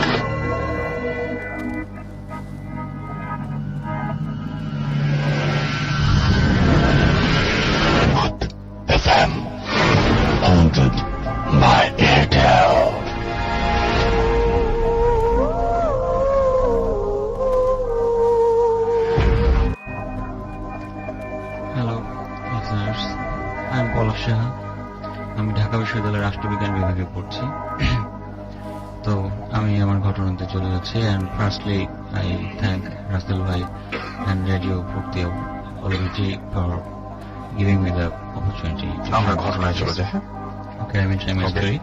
It's a story of 1987, 1988 and 1989. This story is not happened with me. Okay, this all happened with my father and I'm expressing them. এই স্টোরির গল্পটা শুরু হচ্ছে 1988 এবং 1989 সালের দিকে, যখন আমার মেজো ভাই জন্ম নেয়। এটা পিজি হসপিটালে যখন জন্ম নেয়, which is presently BSMMU. তো my mother had to stay several months after the birth of my brother, as she had some complexities. তো আমার বাবা, he was busy with his activities in the village, তো he could not accompany my mother. তো আমার বাবাকে মাঝে মাঝে আর কি মাকে দেখে যেতেন, মাসে একবার বা সপ্তাহে একবার, এভাবে আবার বাবা আমার মাকে দেখে যেতেন।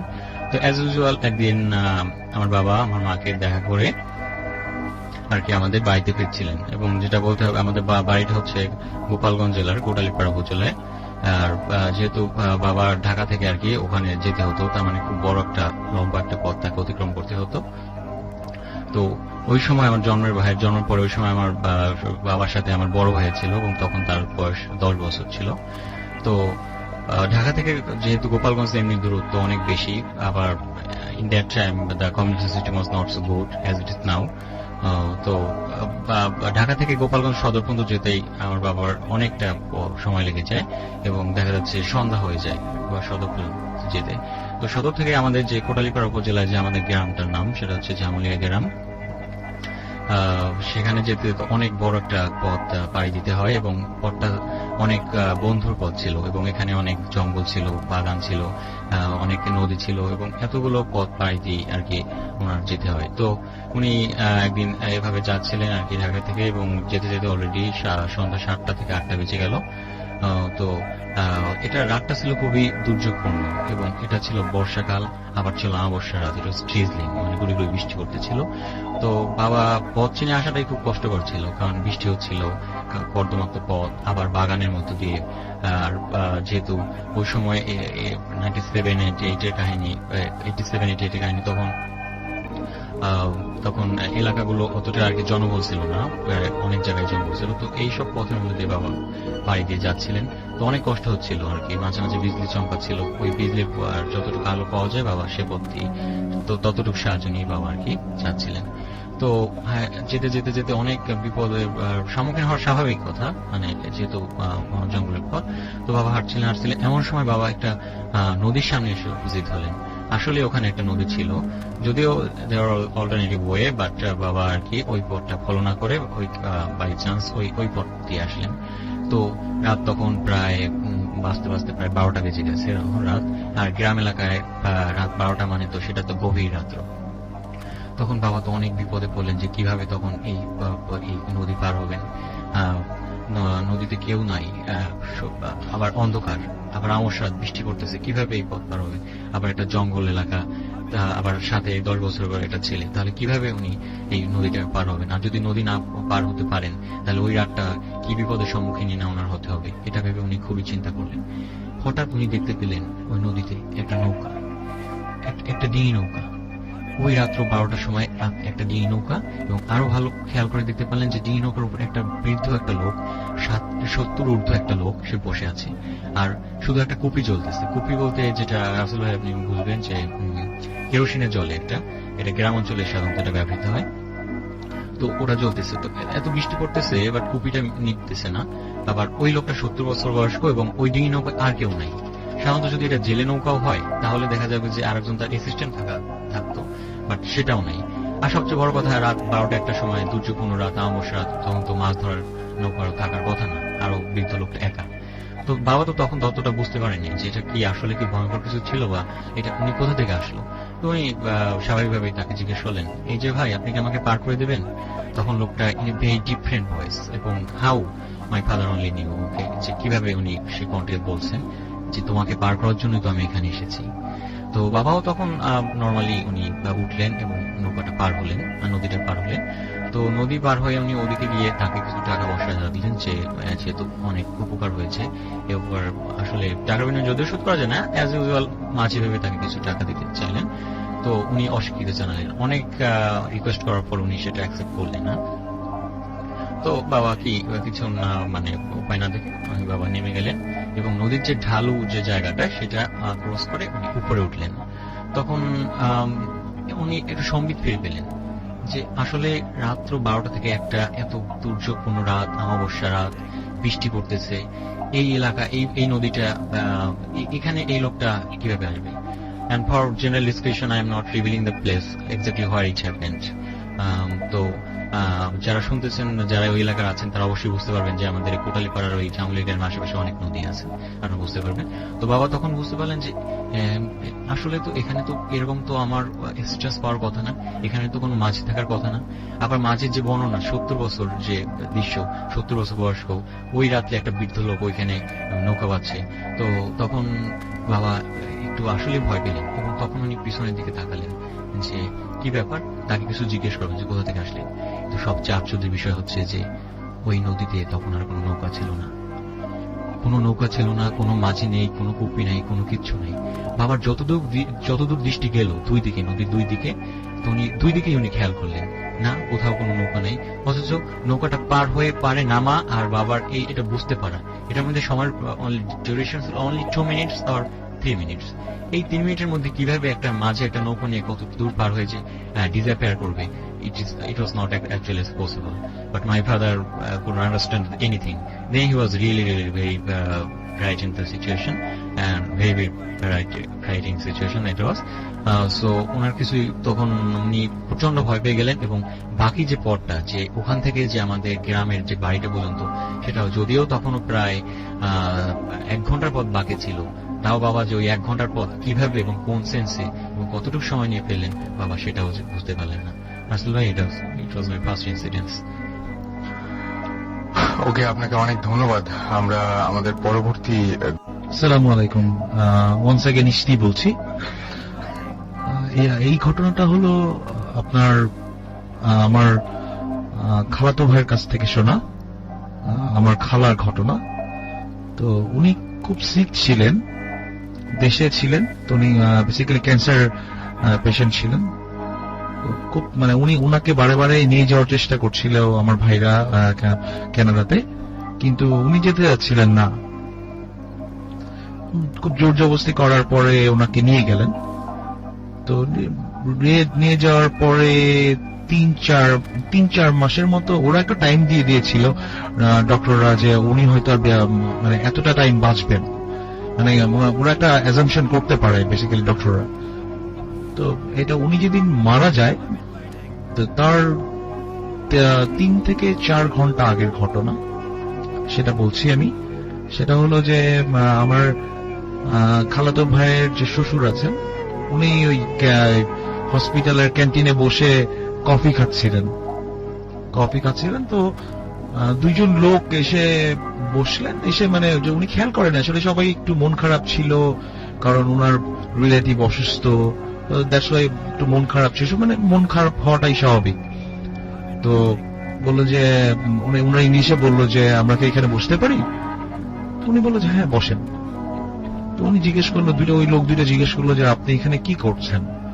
তো উনি বললেন যে আমার, তখন উনি চোখ তুলে তাকিয়ে বললেন যে আমার এরকম রিলেটিভ অসুস্থ, আমি মানে আমার খালাতো ভাইয়ের শ্বশুর বলছেন যে উনি আমার রিলেটিভ অসুস্থ, আমি এখানে আসছি ওনার জন্য। একটু মন খারাপ, স্বাভাবিক, মন খারাপ থাকাটাই স্বাভাবিক মানুষের। তো উনি বললেন যে আপনি যদি কিছু মনে না করেন তাহলে আমরা একটু দোয়া করতে চাই ওনার জন্য, দোয়া করতে চাই। তো আমি ওনাদের 2জন, মানে উনি যেভাবে, আমার খালাতো ভাই আমাকে যেভাবে বলেছেন, উনি কানাডা থাকেন, কানাডা সিটিজেন। তো সেটা ছিল হলো যে 2জন লোক ছিলেন, একজনের পরনে ছিল লম্বা প্রায় 6 feet 2 or 3, সেম, আরেকজনের সেম হাইট প্রায়। তো একজনের পুরা সাদা জুব্বা পরা ছিল এবং সাদা দাড়ি, খুব নুরানি চেহারা, এবং আরেকজনের ছিল হলো কালো রঙের ড্রেস পরা, একদম ব্ল্যাক, মানে ওনার মানে ফুল ব্ল্যাক পরা ছিল ওনার। তোমরা ওই কথা বলার পরে আমার খালাতো ভাইকে যে বললো যে দুজন লোক তোমার আম্মার জন্য একটু দোয়া করতে চায়, তোমাদের কি কোনো অসুবিধা আছে কিনা। অসুবিধা এটার কারণও ছিল, কারণটা তারা আসলে কোন ইয়াতে রিলিজিয়াস মানে ধর্মে বিশ্বাসী ছিল না আমার খালাতো ভাই মানে জিজ্ঞেস করার কারণটা ছিল এটা যে তারা ধর্মে বিশ্বাসী ছিল না।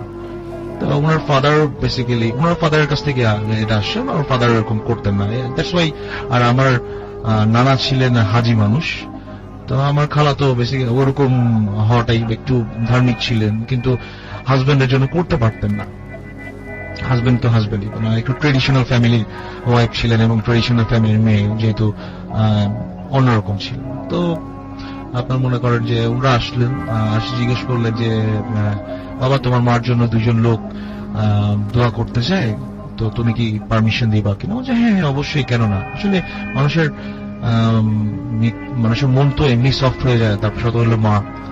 তো আপনার ওনাকে দেখলেন না, কিন্তু পর্দার আড়াল থেকে ওনার জন্য অনেক কিছু মানে দোয়া করলেন, উনি যেভাবে বলেছেন আমাকে।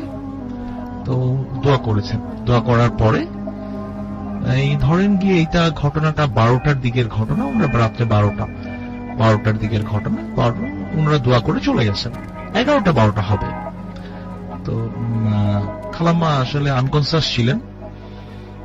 তো আমার খালাতো ভাই ওই তার পাশে একটা বেড ছিল, ওই বেডে আপনার শুয়ে শুয়ে গেমস খেলছিল, মানে টাইম পাস করার জন্য গেমস খেলছিল।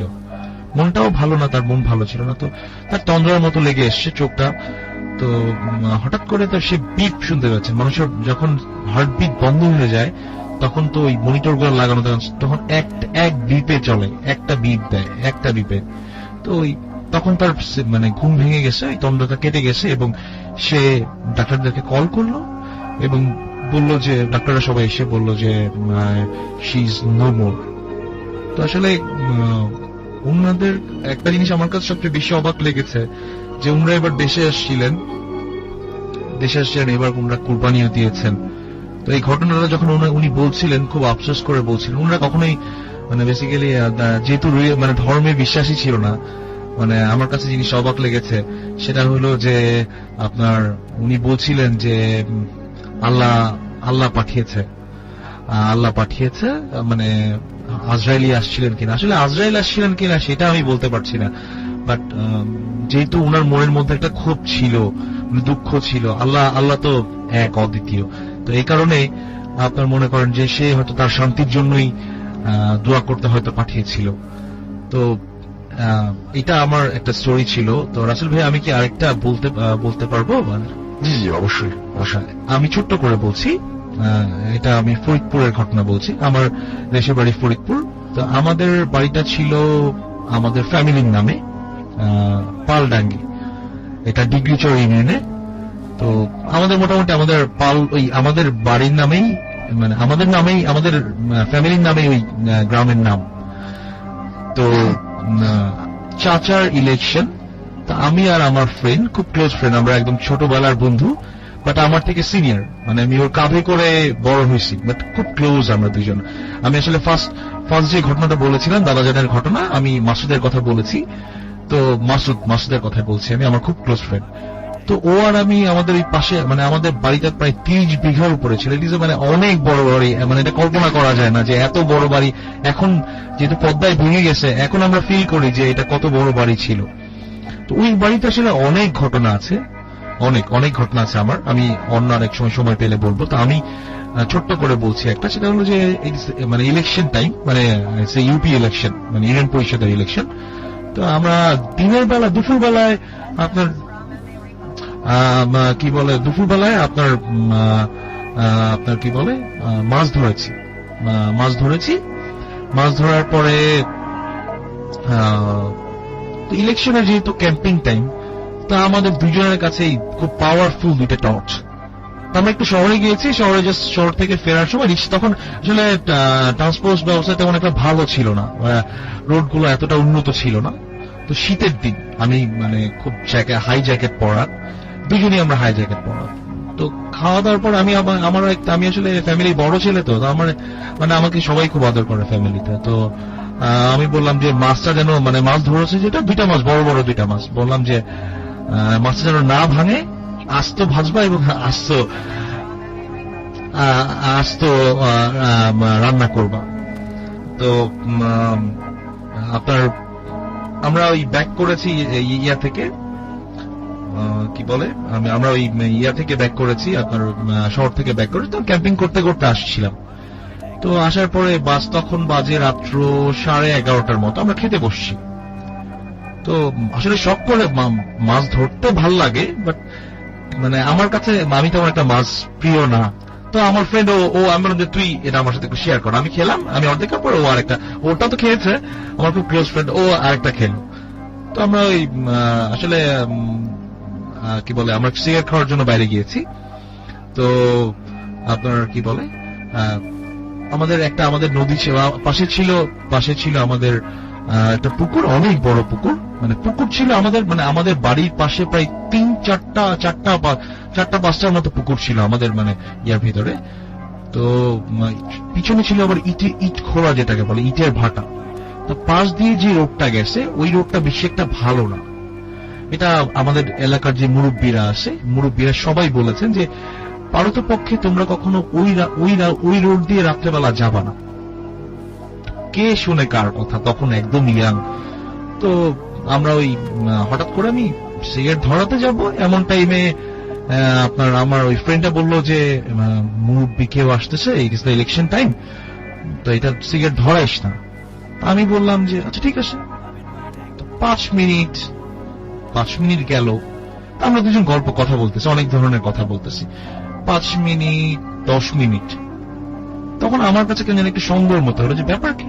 তো আমি ওকে জিজ্ঞেস করলাম যে ব্যাপার কি, 10 মিনিটে একটা লোক কাছে আসতে পারতেছে না, এটা আনবিলিভেবল। তো আমার তখন একটু ভয় লাগছিল। তো আসলে আমরা তখন দুজনই টর্চ মারছি ওইদিকে, অনেক পাওয়ারফুল টর্চ ছিল আমাদের দুজনের হাতেই অনেক। তো টর্চ মারার পরে যেটা দেখছি আমি, সেটা হলো যে আসলে আপনারা বললে বিশ্বাস করবেন কিনা, সেটা হলো যে কালো রঙের একটা বিড়াল, জাস্ট লাইক মানে ডার্ক, একদম কালো বিড়াল, এবং চোখ 2টা জল করতেছে। বিড়ালের সাইজ যে অত বড় হয় এটা আমার জানা ছিল না বেসিক্যালি, মানে অনেক বড় একটা বিড়াল। জাস্ট আমাদের দিকে, মানে আমি যখন টর্চ মারছি জাস্ট আমাদের দিকে ঘাট ঘুরে জাস্ট আমার দিকে তাকায় ছিল, মানে আমাদের দিকে তাকায় ছিল। তো আমার ফ্রেন্ড, মানে যেহেতু গ্রামের ছেলে, ও বুঝতে পারছে যে আমি ভয় পেয়েছি। তো আমি দৌড় দিতে যাব, এমন টাইমে ও আমার হাত ধরে ফেলছে, যে কারণ ও জানে যে আমি যদি দৌড় দেই তাহলে আমি বেশি ভয় পাবো। এবং আমি তারপরে ও আমাকে বললো যে, মানে নর্মাল করলো, এবং নর্মাল করে বললো যে এটা কিছু না, জাস্ট আমাকে জিনিসটা কাটানোর জন্য বললো যে এটা কিছু না, টর্চটা অফ করে দিতে বললো। অফ করে আমাকে নিয়ে বাড়িতে পৌঁছায় দিল। আসলে মানে আমাদের গ্রামের অনেক ঘটনাই আসে। আমি আমার আরো অতিথিরা আছে এখানে, তো আমি আরো বলবো পরে। রাসেল ভাই, শুভ থ্যাংক ইউ রাসেল ভাই। হ্যাঁ, আমার মনে হয় যে আপনাকে আরেকদিন আনতে হবে, এবং আরো একজন আপনার সঙ্গে আসার কথা ছিল যিনি আজকে আসতে পারেননি, আপনার একজন রিলেটিভ। তো নেক্সট উইকে দেখা যাক, যদি আমরা সুযোগ পাই বা আপনি যদি সময় পান, তাহলে আমরা আবার নেক্সট উইকে বাকি ঘটনাগুলো শুনবো ইনশাল্লাহ। ইনশাল্লাহ, আমি ওকে বলেছি, তো সে আপনার কথা বলেছে যে মানে আসলে সে একটু সিক, এই কারণে। তো এটা ওর মায়ের ঘটনা ছিল। মা যখন মারা যায়, ওর বাবা অনেক ছোটবেলায় মারা যায়। তো ও, আমার মনে হয় এটা যদি ওর মুখ থেকে শুনে সেটা বেশি এটা বেটার হবে, জিনিস শুনতে ভালো লাগবে দর্শকদের। ঠিক আছে, thank you. Download more audio stories from wapsip.com. wapsip.com. আমরা চলে যাব আমাদের পরবর্তী অতিথির কাছে, এবং যিনি গত সপ্তাহে এসেছিলেন, কিন্তু গত সপ্তাহের এপিসোডটা একটু অন্যরকম ছিল, স্পেশাল একটা এপিসোড ছিল যেখানে অংশ নিয়েছিলেন মেয়েরা। সুতরাং তিনি স্টুডিওতে এসেও ঘটনা শেয়ার করতে পারেনি, কিন্তু তিনি সেদিন তার আপনার নামটা একটু শুনি। জি, আমার নাম মুন্না। রাইট, মুন্না ভাই, সেদিন আপনার ওয়াইফ সেদিন ঘটনা শেয়ার করে গেছেন, এবং আপনি বলেছিলেন যে তাদের বাসায়, অর্থাৎ আপনি আপনার শ্বশুর বাড়িতেই অনেক কিছু ফিল করেছেন। রাইট, কি ধরনের, মানে কোন একটা দিনের কথা বলেন যেদিন আপনি আসলে প্রচন্ড রকমের ভয় পেয়েছিলেন? কখনো কিছু কি দেখেছেন সামনাসামনি? হ্যাঁ, আমি অনেক কিছুই করছি, অনুভব করতে পারছি। তো যারা শুনছেন সবাইকে শুভেচ্ছা। মুন্না বলছি, আজিমপুর থেকে আসছি। আমি একদিন বাসায় ছিলাম, তো বেসিক্যালি আমি বাসাটা একটু বর্ণনা দিয়ে নিই। ওখানে আমার শাশুড়ি বাসায় একাই থাকেন, আর আমার যারা আছেন অন্যান্য মানে আমার বড় শালী ছোট শালী তারা বাইরে ঢাকায় থাকেন, আমার ওয়াইফ ঢাকায় থাকেন, আর হচ্ছে আমার ছোট একটা শালা আছে, সে শহরে থেকে পড়াশোনা করে। তো উনি বাসায় একা থাকেন এবং স্কুলে শিক্ষকতা করেন। বাসায় 3টা রুম আছে, পাশাপাশি পাকঘর আছে। তো সবগুলো রুমই খালি থাকে, উনি একটা রুমে থাকেন, নিজে রান্না বান্না করে খাওয়া দাওয়া করেন। আমরা যখন যাই তখন সাধারণত হয়তো রুমে লোকজন হয় আর কি। তো আমি একদিন ছিলাম এবং আমার ওয়াইফ ছিল আর আমার শাশুড়ি ছিল। রান্নাঘরে রান্না হচ্ছে, আমি টিভি দেখতেছিলাম।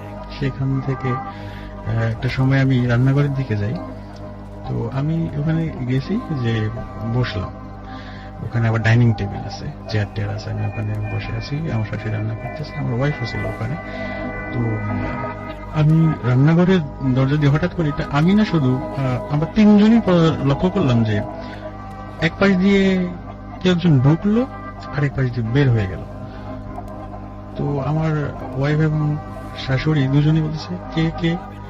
আমি বললাম কিছু না, মানে আমি বিষয়টা ওভারলুক করার চেষ্টা করলাম এজন্য যে তারা হয়তো ভয় পেতে পারে, এই জন্য আমি বললাম যে না আসলে তেমন কিছু না। তারা বললো যে না কিছু একটা তো এই পাশ দিয়ে ঢুকে পাশ দিয়ে গেল। তো পরবর্তী আমার শাশুড়ি যেটা আমাকে বললো যে উনি যখন একা থাকেন তখন উনি এরকম প্রায় অনেক কিছু দেখতে পান এবং আসলে উনি অনেক ভয়ও পান, যেহেতু উনি একা একা বাসায় থাকেন।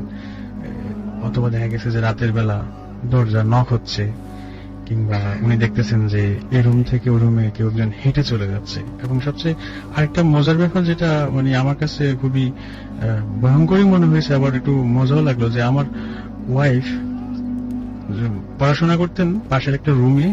তখন আমার শ্বশুর জীবিত ছিলেন, এখন অবশ্য উনি দুনিয়াতে নেই। তো আমার ওয়াইফ পড়াশোনা করতেন সেখানে একটা পাশের রুমে, আর এ পাশ থেকে আমার শাশুড়ি বা শ্বশুর যারা এক পাশে ছিলেন তারা শুনতেন যে পড়তেছে। যদি পড়া কখনো বন্ধ করতো, যেটা আমার শাশুড়ির কাছে আমার শোনা, ওনারা এখান থেকে বলতেন যে ঘুমাইছে কিনা, বা যেন না ঘুমায় ডাক দিলে ওখান থেকে আবার জবাবও আসতো।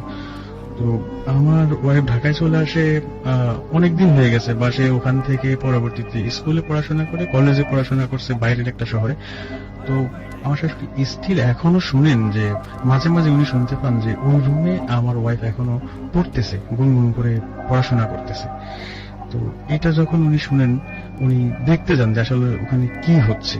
উনি দরজা পর্যন্ত যান শোনার জন্য, কিন্তু দরজা খোলার পরে আর কোনো শব্দ পান না আসলে। আপনাকে অনেক ধন্যবাদ আপনার ঘটনার জন্য। হ্যালো লিসেনার্স, আমি আকিব বলছি, আর ধন্যবাদ রাসেল ভাই আমাকে এখানে শুরু করে দেওয়ার জন্য। তো আমি সরাসরি ঘটনায় চলে যাচ্ছি। তো ঘটনাটি ছিল একটা মেডিকেল কলেজের। তো এটা আমার একটা ফ্রেন্ডের থেকে শোনা যাবে। তো ওর এই ঘটনাটা মানে আমাকে বলেছিল আমি ভূতে আসবো, তো আমাকে জানালো আর কি, আমি যেন বলি। তো আমি শুরু করছি। মেডিকেল কলেজের নামটা আমি বলবো না স্পেসিফিক ভাবে, ও আমাকে বলতে মানা করেছিল। তো মেডিকেল কলেজে ওর একটা কোন একটা বিভাগীয় শহরের মেডিকেল কলেজ, এরকম খুব নাম করা একটা মেডিকেল কলেজ। রাইট। সো তো মানে ওর একটা কাজিন ছিল, তো কাজিন ইন্টার্নি করতো এই মেডিকেল কলেজে। তো ইন্টার্নি মানে একদিন ঠিক 7টা কি 8টা বাজে। তো তখন উনি কাজ করতেছিলেন, হাতে কিছু কাজ ছিল, ওগুলো করতেছিল। এন্ড দেন মানে ওনার একটু বোর লাগলো আর কি। তো বোরনেসটা কাটানোর জন্য উনি একটু উঠে একটু ওয়ার্ড গুলা ঘুরতেছে আর কি, মেডিকেলের ওয়ার্ড ছিল, তো ওয়ার্ড গুলা ঘুরতেছে। তো হঠাৎ একটা ওয়ার্ডে গেল, 7 নম্বর ওয়ার্ড। তো 7 নম্বর ওয়ার্ডে সে ফিল করলো যে তাকে পাশ দিয়ে কেউ ইশারা করে ডাকছে। তো উনি তাকালেন, এবং তাকানোর পরে দেখতেছে যে একটা পেশেন্ট মানে ডাকতেছে। তো ভাই একটু এদিকে আসেন এভাবে বলতেছে। তো উনি সিরিয়াস মনে করে, পেশেন্টটাকে সিরিয়াস মনে করে গেল। তো উনি একটা জিনিস খেয়াল করলো যে পেশেন্টের যে মানে সারা শরীরে কিন্তু ব্যান্ডেজ লাগানো ছিল, আর আরেকটা ব্যান্ডেজ লাগানো ছিল। তো উনি আরেকটা জিনিস খেয়াল করলো, যেটা ওনার থেকে অনেক অস্বাভাবিক লাগছে, যে মানে ওই ওয়ার্ডে যতগুলো বেড ছিল, তো সব বেডেই মানে মোটামুটি ভাবে মানে ডিস্টেন্স ছিল মানে 1-2 হাত প্রত্যেকটা বেডে, কিন্তু যে পেশেন্টটা ওনাকে ডাকছে সেই পেশেন্টের বেড ছিল একদম সেপারেটেড, মানে অনেক ডিস্টেন্সটা অনেক দূরে, একদম কোনার দিকে। তো ওই পেশেন্টের কাছে গেল এবং বললো যে আপনার কোনো প্রবলেম হচ্ছে বলে বলতে পারেন। তো পেশেন্টটা বলেছেন না, আমি এমনি কথা বলার লোক পাচ্ছি না, সো আমি আপনাকে ডাক দিলাম একটু কথা বলবো। তো ওনারা কথা বলতেছে, আড্ডায় জমে গেছে। তো এমন পর্যায়ে বললো আপনার এই অবস্থা কেন, আপনি কেন ভর্তি হইলেন? তো বলতেছে যে আসলে না, আমি ছিনতাইকারীর হাতে পড়ছিলাম, তো ছিনতাইকারী আমার গুলি মারলো, তো গুলি মারার কারণে আমি মানে আমার সবকিছু নিয়ে চলে গেল, তো আমি এই কারণে আর কি এখানে ভর্তি হলাম। তো এমন সময় দেখলো কি মানে ওই আমার ফ্রেন্ডের যে কাজিন ছিল, তো ওই কাজিনটা দেখলো যে ওনার ডান হাত থেকে মানে রক্ত চুপচিয়ে পড়ছে আর কি। তো ব্যান্ডেজ মানে পুরো ভিজে যাচ্ছে, টাটকা রক্ত উনি দেখতে পাচ্ছেন। দেখার পরে বলতেছে আপনি তো অনেক সিরিয়াস একটা মানে পেশেন্ট, তো আপনাকে যেহেতু মানে এরকম মানে রাখা হয়েছে, তো আপনি একটু দাঁড়ান, আমি একটু ডাক্তারকে ডেকে আনি। তো উনি বলছে আচ্ছা ঠিক আছে যান আপনি। তো ইন ডিউটি যে ডক্টর ছিল, তো ওনাকে উনি কল করলো, বললো স্যার আপনি কই আছেন? আমি অমুক জায়গায় আছি। তো ডাক্তারের কাছে গেল এবং বললো যে অমুক ওয়ার্ডে 8 নম্বর বেডে এরকম একটা পেশেন্ট সিরিয়াস অবস্থায় আছে, তো আপনি একটু চলেন স্যার আমার সাথে।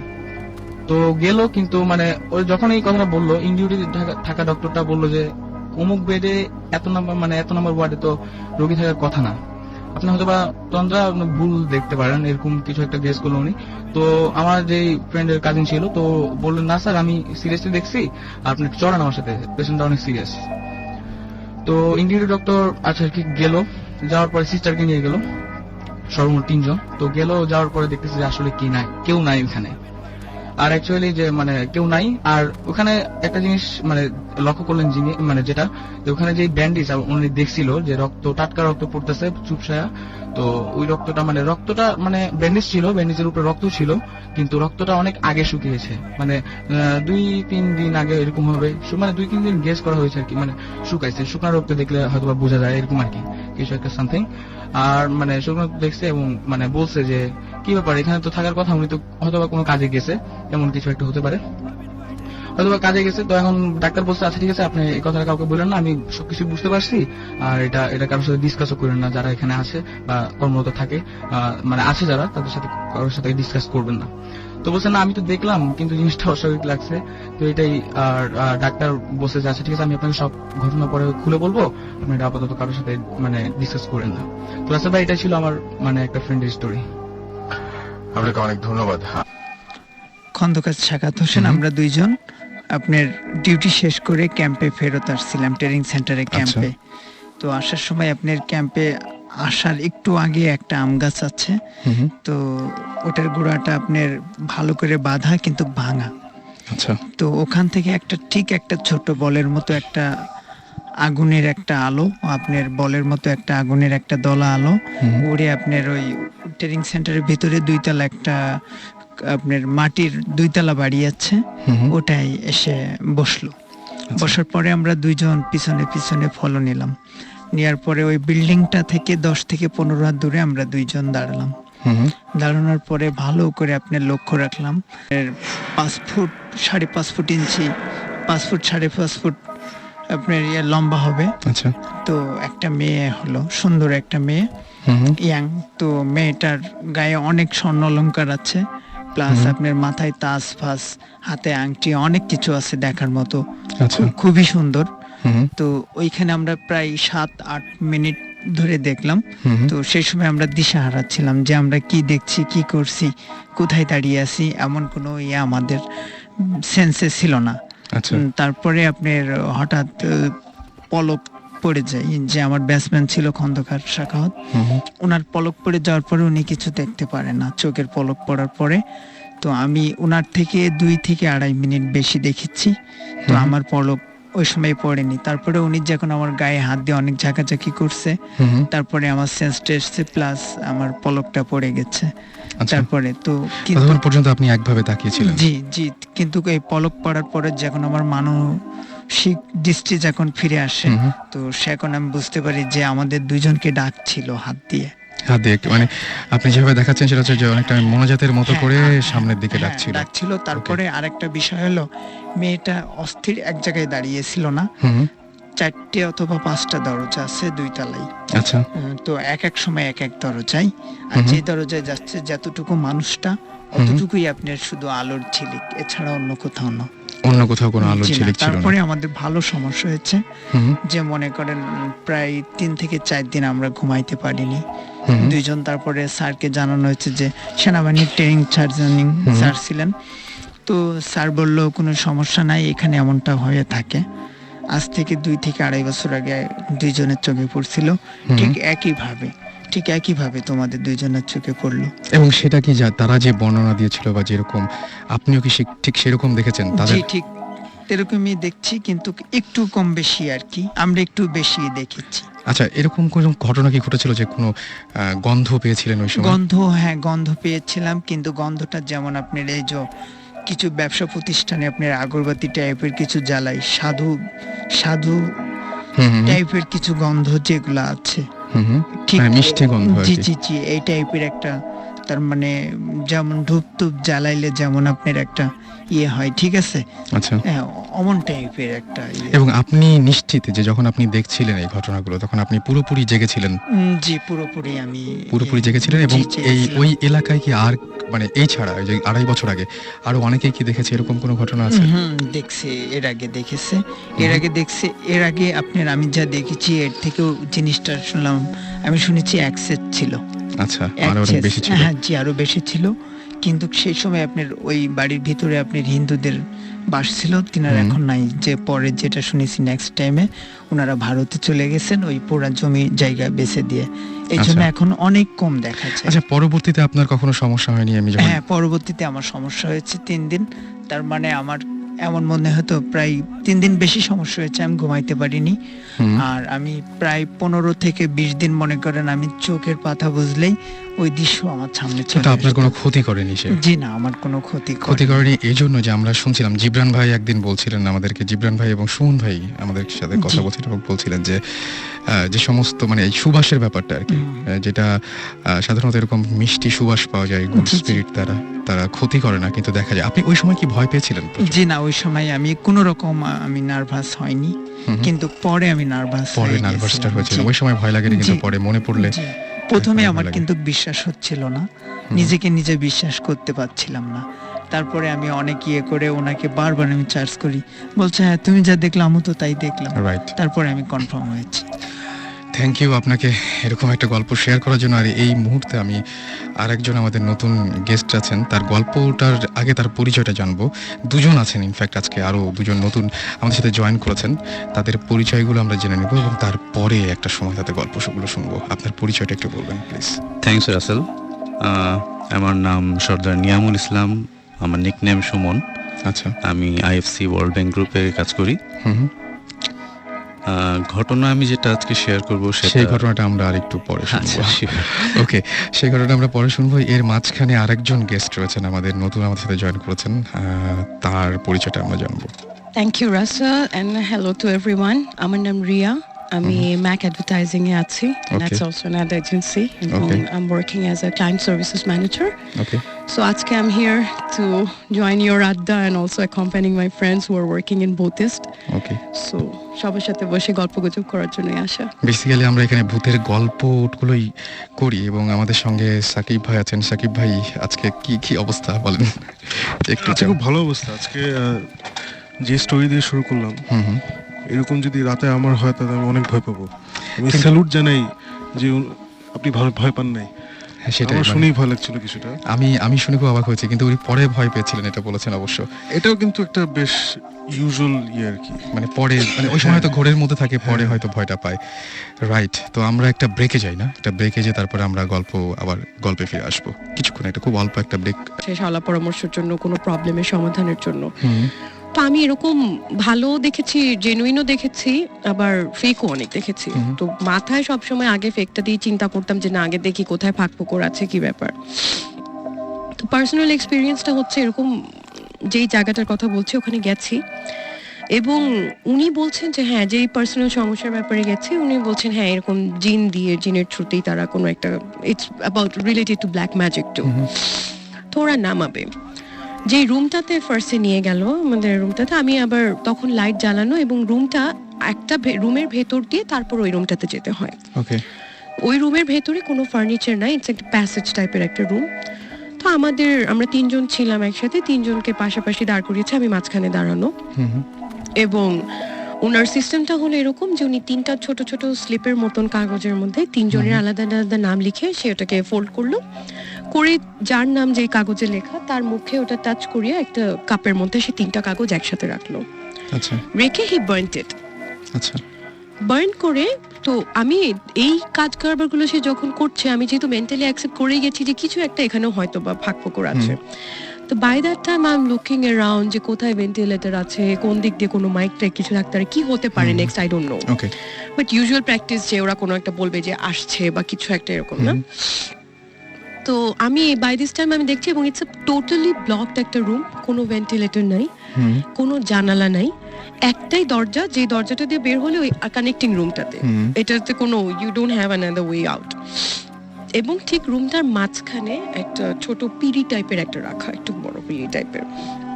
তো সমস্যা যেহেতু আমার এবং আমার সাথে যারা গেছেন তাদের বিশ্বাস যে এখানে কিছু একটা হবে, আমি গেছি তাদের সাথে ওখানে, তাদেরকে কোম্পানি দেওয়ার জন্য, ঠিক আছে। তো ওখানে জ্বালিয়ে টালিয়ে ওই স্লিপটা জ্বালানোর পরে আমাকে ওখানে বসালো, বসিয়ে আমাকে বললো যে তুমি যে ওড়নাটা পরে আছো, এই ওড়নাটাকে জাস্ট ভাঁজ করে সামনে, মানে ওড়না গায়ে আছে বাট একটু স্প্রেড করে সামনে হাতের উপর রাখা, করে লাইটটা অফ করে দিয়ে তারা জাস্ট ওই রুমটার যে ডোর স্টেপ, এক্স্যাক্টলি ওই ডোর স্টেপেই তারা গিয়ে বসে আছে। আচ্ছা, এবং এই রুমের লাইট বন্ধ, বাট পাশের রুমে কিন্তু টিউব লাইট জ্বলছে, এবং আমি ওই লাইটের কিছুটা হলো আলো, এবং রুমটা, এই রুমে যে রুমে আমি বসে আছি ওই রুমটা খুব বড় না, তো একটা মোটামুটি আলো আধারের, এন্ড আই নো যে এরা বের হয়ে গেছে এবং ওরা বাইরে বসে আছে, আমি ওদের শ্যাডো দেখতে পাচ্ছি। তো জাস্ট বাইরে থেকে আমাকে বললো যে তুমি স্থির থেকো, কোনো রকম ভয় পেও না। এখন ঘরটার মধ্যে একদম পুরোপুরি আপনি এখন একা। জাস্ট রুমটা আমি আপনাকে বলি হয়তো 4 ফিট বাই 8 ফিট টাইপের একটা রুম। আচ্ছা, হ্যাঁ, সেই এবং ঘরের আমি মধ্যে লম্বালম্বি ভাবে দাঁড়িয়ে বসে আছি ঠিক মাঝখানে, এবং দরজাটা হচ্ছে আমার সামনে ডান দিকে, এবং ঘরের মধ্যে কোনো আলো নেই। ঘরে ওই পাশের রুমে আলো জ্বলছে, এবং ওই রুমের আলো কিছুটা হলে আসছে, রাইট।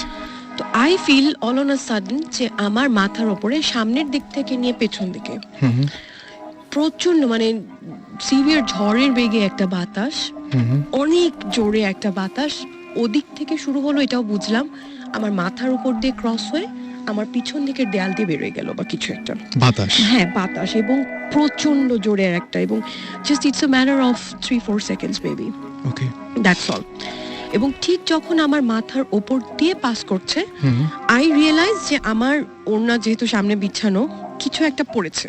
আচ্ছা, আমি জানি না, তো অতখানিও আলো আসছে না, এবং ওই রকম অবস্থা আমি আর ওই সিচুয়েশনে নাই যে আমি ওটা দেখবো। তো আমার চোখ দিয়ে দর করে পানি পড়া বের হয়েছে, কারণ আমি প্রচন্ড ভয় পেয়ে গেছি, and I don't know what's happening. আমি জাস্ট ওর চলে যাওয়ার পরে আমাকে বাইরে থেকে বললো যে তুমি বের হয়ে আসো। আমি ওই হাতটা দিয়ে ওড়নাটাকে এভাবে আমার বুকে জড়িয়ে ধরে, আমি দেখিও নি, আমি বের হয়ে এসে জাস্ট ওই দরজার কাছে আমি বসে পড়েছি, মাটিতে বসে পড়েছি, পরে আমি ওড়নাটা এভাবে সামনে ছড়িয়ে দিয়েছি। তো তখন আমি যেটা দেখলাম যে মানে ধুলো বালির সাথে কিছু এরকম স্কেলেটন, কিছু অনেক পুরনো বোনস, এবং সাথে আরো কিছু কাগজ। হ্যাঁ, এবং ইউজুয়ালি আমাদের কনসেপ্ট যেটা ব্ল্যাক ম্যাজিকে যেটা করা হয়, যে ইউনো একটা পুতুলের মতন আঁকা ছিল, এবং ওটার পেছনে রিলিজিয়াসলি আমি হার্ম করতে চাই না, তারপর আমি বলি যে সূরা রহমানের একটা লাইন যেটা ওটাকে উল্টো করে লেখা ছিল, এবং ওটার মধ্যে আমার নাম লেখা ছিল ফিগারটার মধ্যে, এবং ওপরে লেখা ছিল 3 বার মুসিবত, বুকের জায়গাটাতে 3 বার মুসিবত লেখা, এবং ওটা একটা বাজে নোংরা কাপড় দিয়ে, পুরো জিনিসটা মাটিগুলো বাদ দিয়ে, পুরো হাড্ডি, তারপরে আঁকা ছবিটা, কাগজের টুকরোটা, সবকিছু একটা নোংরা কাপড়ের মধ্যে বাঁধা ছিল। ওকে, নাও দ্য পয়েন্ট ইজ, এখানে কালো জাদুটা কিন্তু ব্যাপার না, পয়েন্ট ইজ আমি তার আগে পর্যন্ত একদম কনসিয়াস মাইন্ডে পুরো রুমটাকে আমি রিভিউ করে নিয়েছিলাম, and once and for all আমি এখনো ক্লেম করে বলতে পারি যে ওইটুকু টাইমের মধ্যে ওরা বের হয়ে যাওয়ার পরে ওই বাতাসের সোর্স কোথাও ছিল না, কিভাবে আমার মাথা থেকে যে পড়লো, এবং আমি আই ক্যান ফিল যে সিলিং থেকেই পড়ছে, এবং কিছু পাস করে যাওয়ার সময় পড়ছে, এবং এই জিনিসটা আমার চোখের সামনে দেখা, and it all happened in afternoon, মানে মিড নুন, একদম দুপুর 12টা-1টার সময়, এরকম সময়। অলরাইট, যেটা হচ্ছে যে ওই পুকুরে প্রায় মানে গোসল করতে গেলে হঠাৎ করে কেউ নিখোঁজ হয়ে যেত। আচ্ছা, ইভেন অনেক সময় ভর দুপুর বেলায় দেখা গেল ছোট বাচ্চা গোসল করতে গিয়েছে, 4-5টা বাচ্চাদের সাথে একজন নাই। আচ্ছা। এবং এরকমও শোনা গেছে যে যার বাচ্চা মিসিং হয়েছে বা যে লোকটা মিসিং হয়েছে তারা আগের রাতে স্বপ্ন দেখে যে একটা খালি কলস, মানে খালি কলস একটা স্বপ্ন দেখায় যে পুকুরে ভাসছে। আচ্ছা। That mean that pond is asking something. এবং দেখা যায় যে যাকে স্বপ্নটা দেখিয়েছে নট রিয়েলি যে তার ফ্যামিলিতে কেউ হবে, বাট নেক্সট মর্নিং বা নেক্সট ডেতে কেউ একজন মিসিং। তো যেটা হলো যে এই পুকুরটা নিয়ে যেহেতু সবারই একটা মানে এরকম ভয় বা ভীতি ছিল, তো এক সময় ওই পুকুরের ওই জায়গাটুকুর যে মালিক ছিল হি ডিসাইডেড যে ওকে সে সেল করে ফেলবে। তো সে জায়গাটা সেল করে ফেললো এবং একজন লোক সেটা ভরাট করে বাড়ি বানাবে আর কি। ওকে। তো মাটি ফেলা শুরু হলো।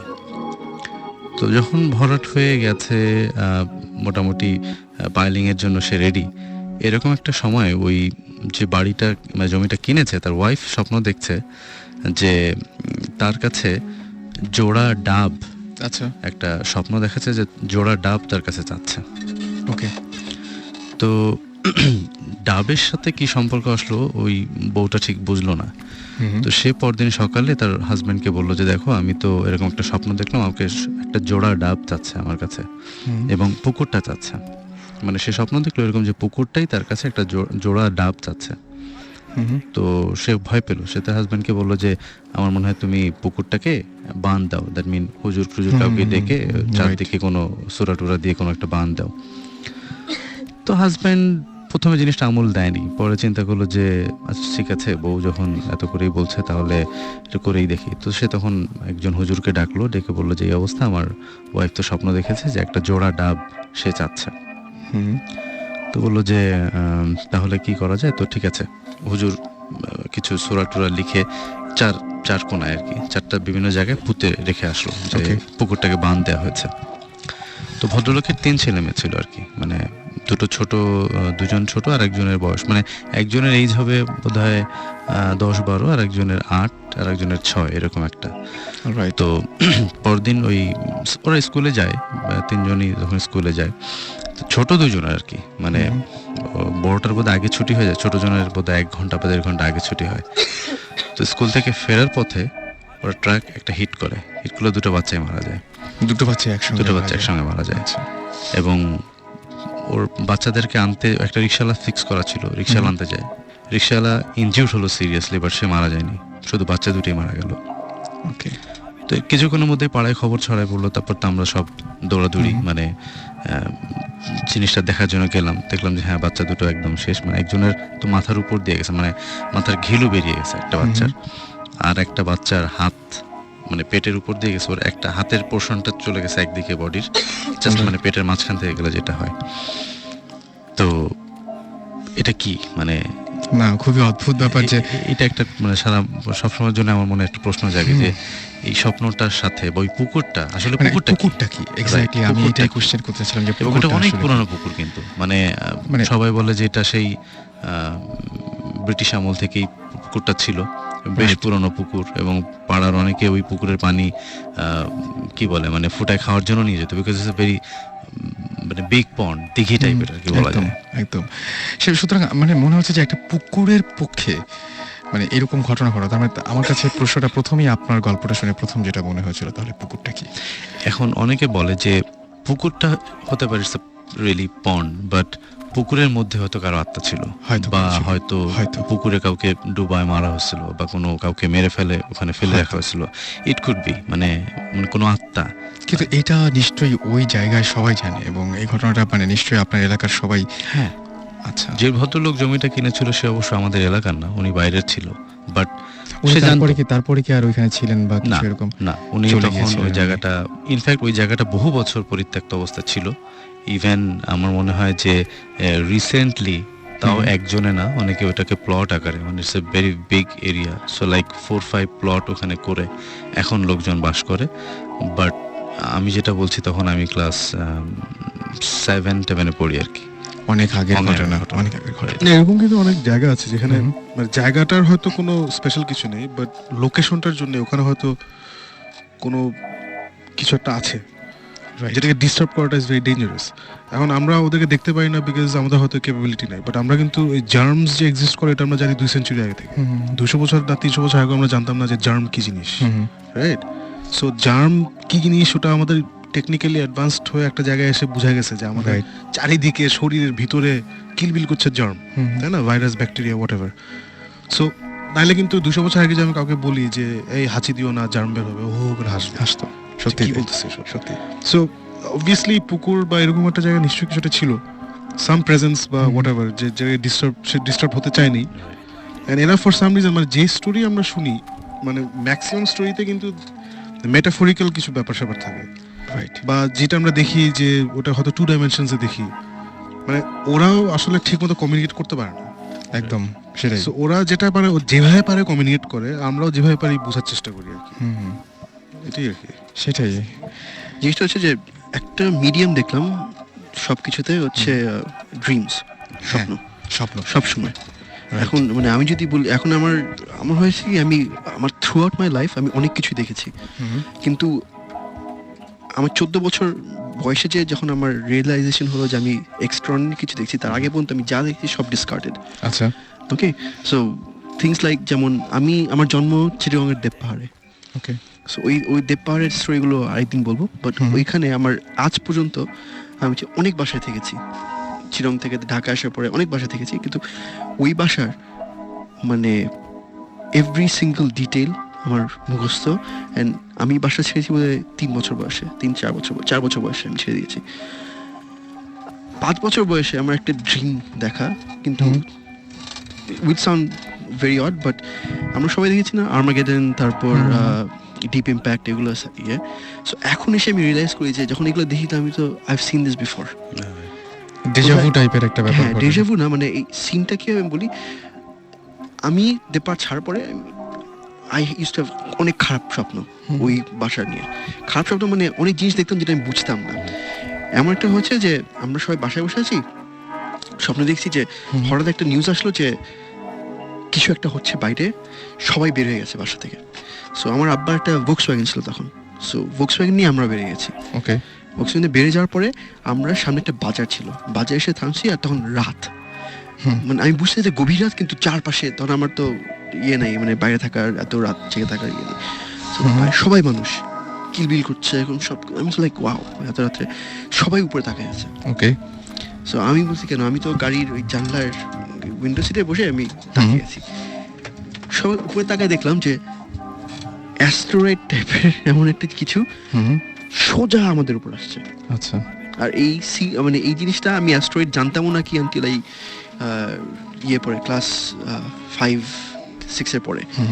সো আমি তখন তো দের ইজ নো পয়েন্ট, তখন কোনো সিনেমাও বেরোয়নি, এগুলো কিছু বেরোয়নি, তখন আমি দেখছি যে সেই সময় তখন আমি নিচে তাকিয়ে দেখলাম যে আমি তখন বুঝছি না এটা কি, what is coming this way.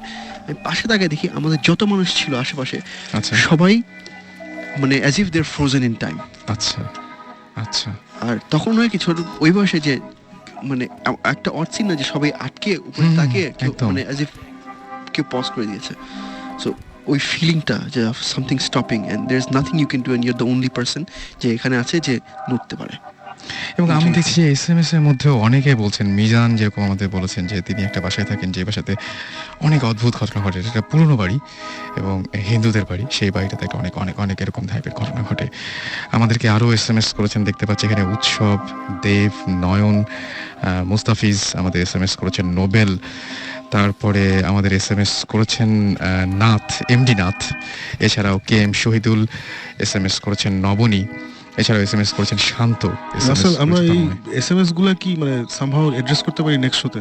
আমরা SMS অনেক SMS আসছে, আমরা ওগুলো কিন্তু পড়ার টাইম পাচ্ছি না, আমরা টাইম নিজেরাই এত বকবক। হ্যাঁ, আমরা নিজেরা এত বেশি কথা বলছি যে পাচ্ছি না আসলে কথা, মানে আর ব্যাপারগুলো এত ইন্টারেস্টিং ছিল হ্যাঁ, যে আমরা আসলে ছাড়তেও পারছিলাম না, আমাদের শুনতে ইচ্ছে আসলে ইন্টারেস্টিং হবে, সবার গল্পগুলো এত মজার। সো এই SMS গুলো যদি আমরা একটু ঘাটিয়ে দেখে নেক্সট শোতে একটু অ্যাড্রেস করতে পারি, আই থিংক ইন্টারেস্টিং হবে। রাইট।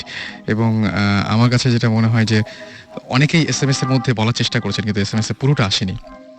কিন্তু ঘটনাটা সত্যি যে অনেকগুলো SMS আমরা দেখতে পাচ্ছি।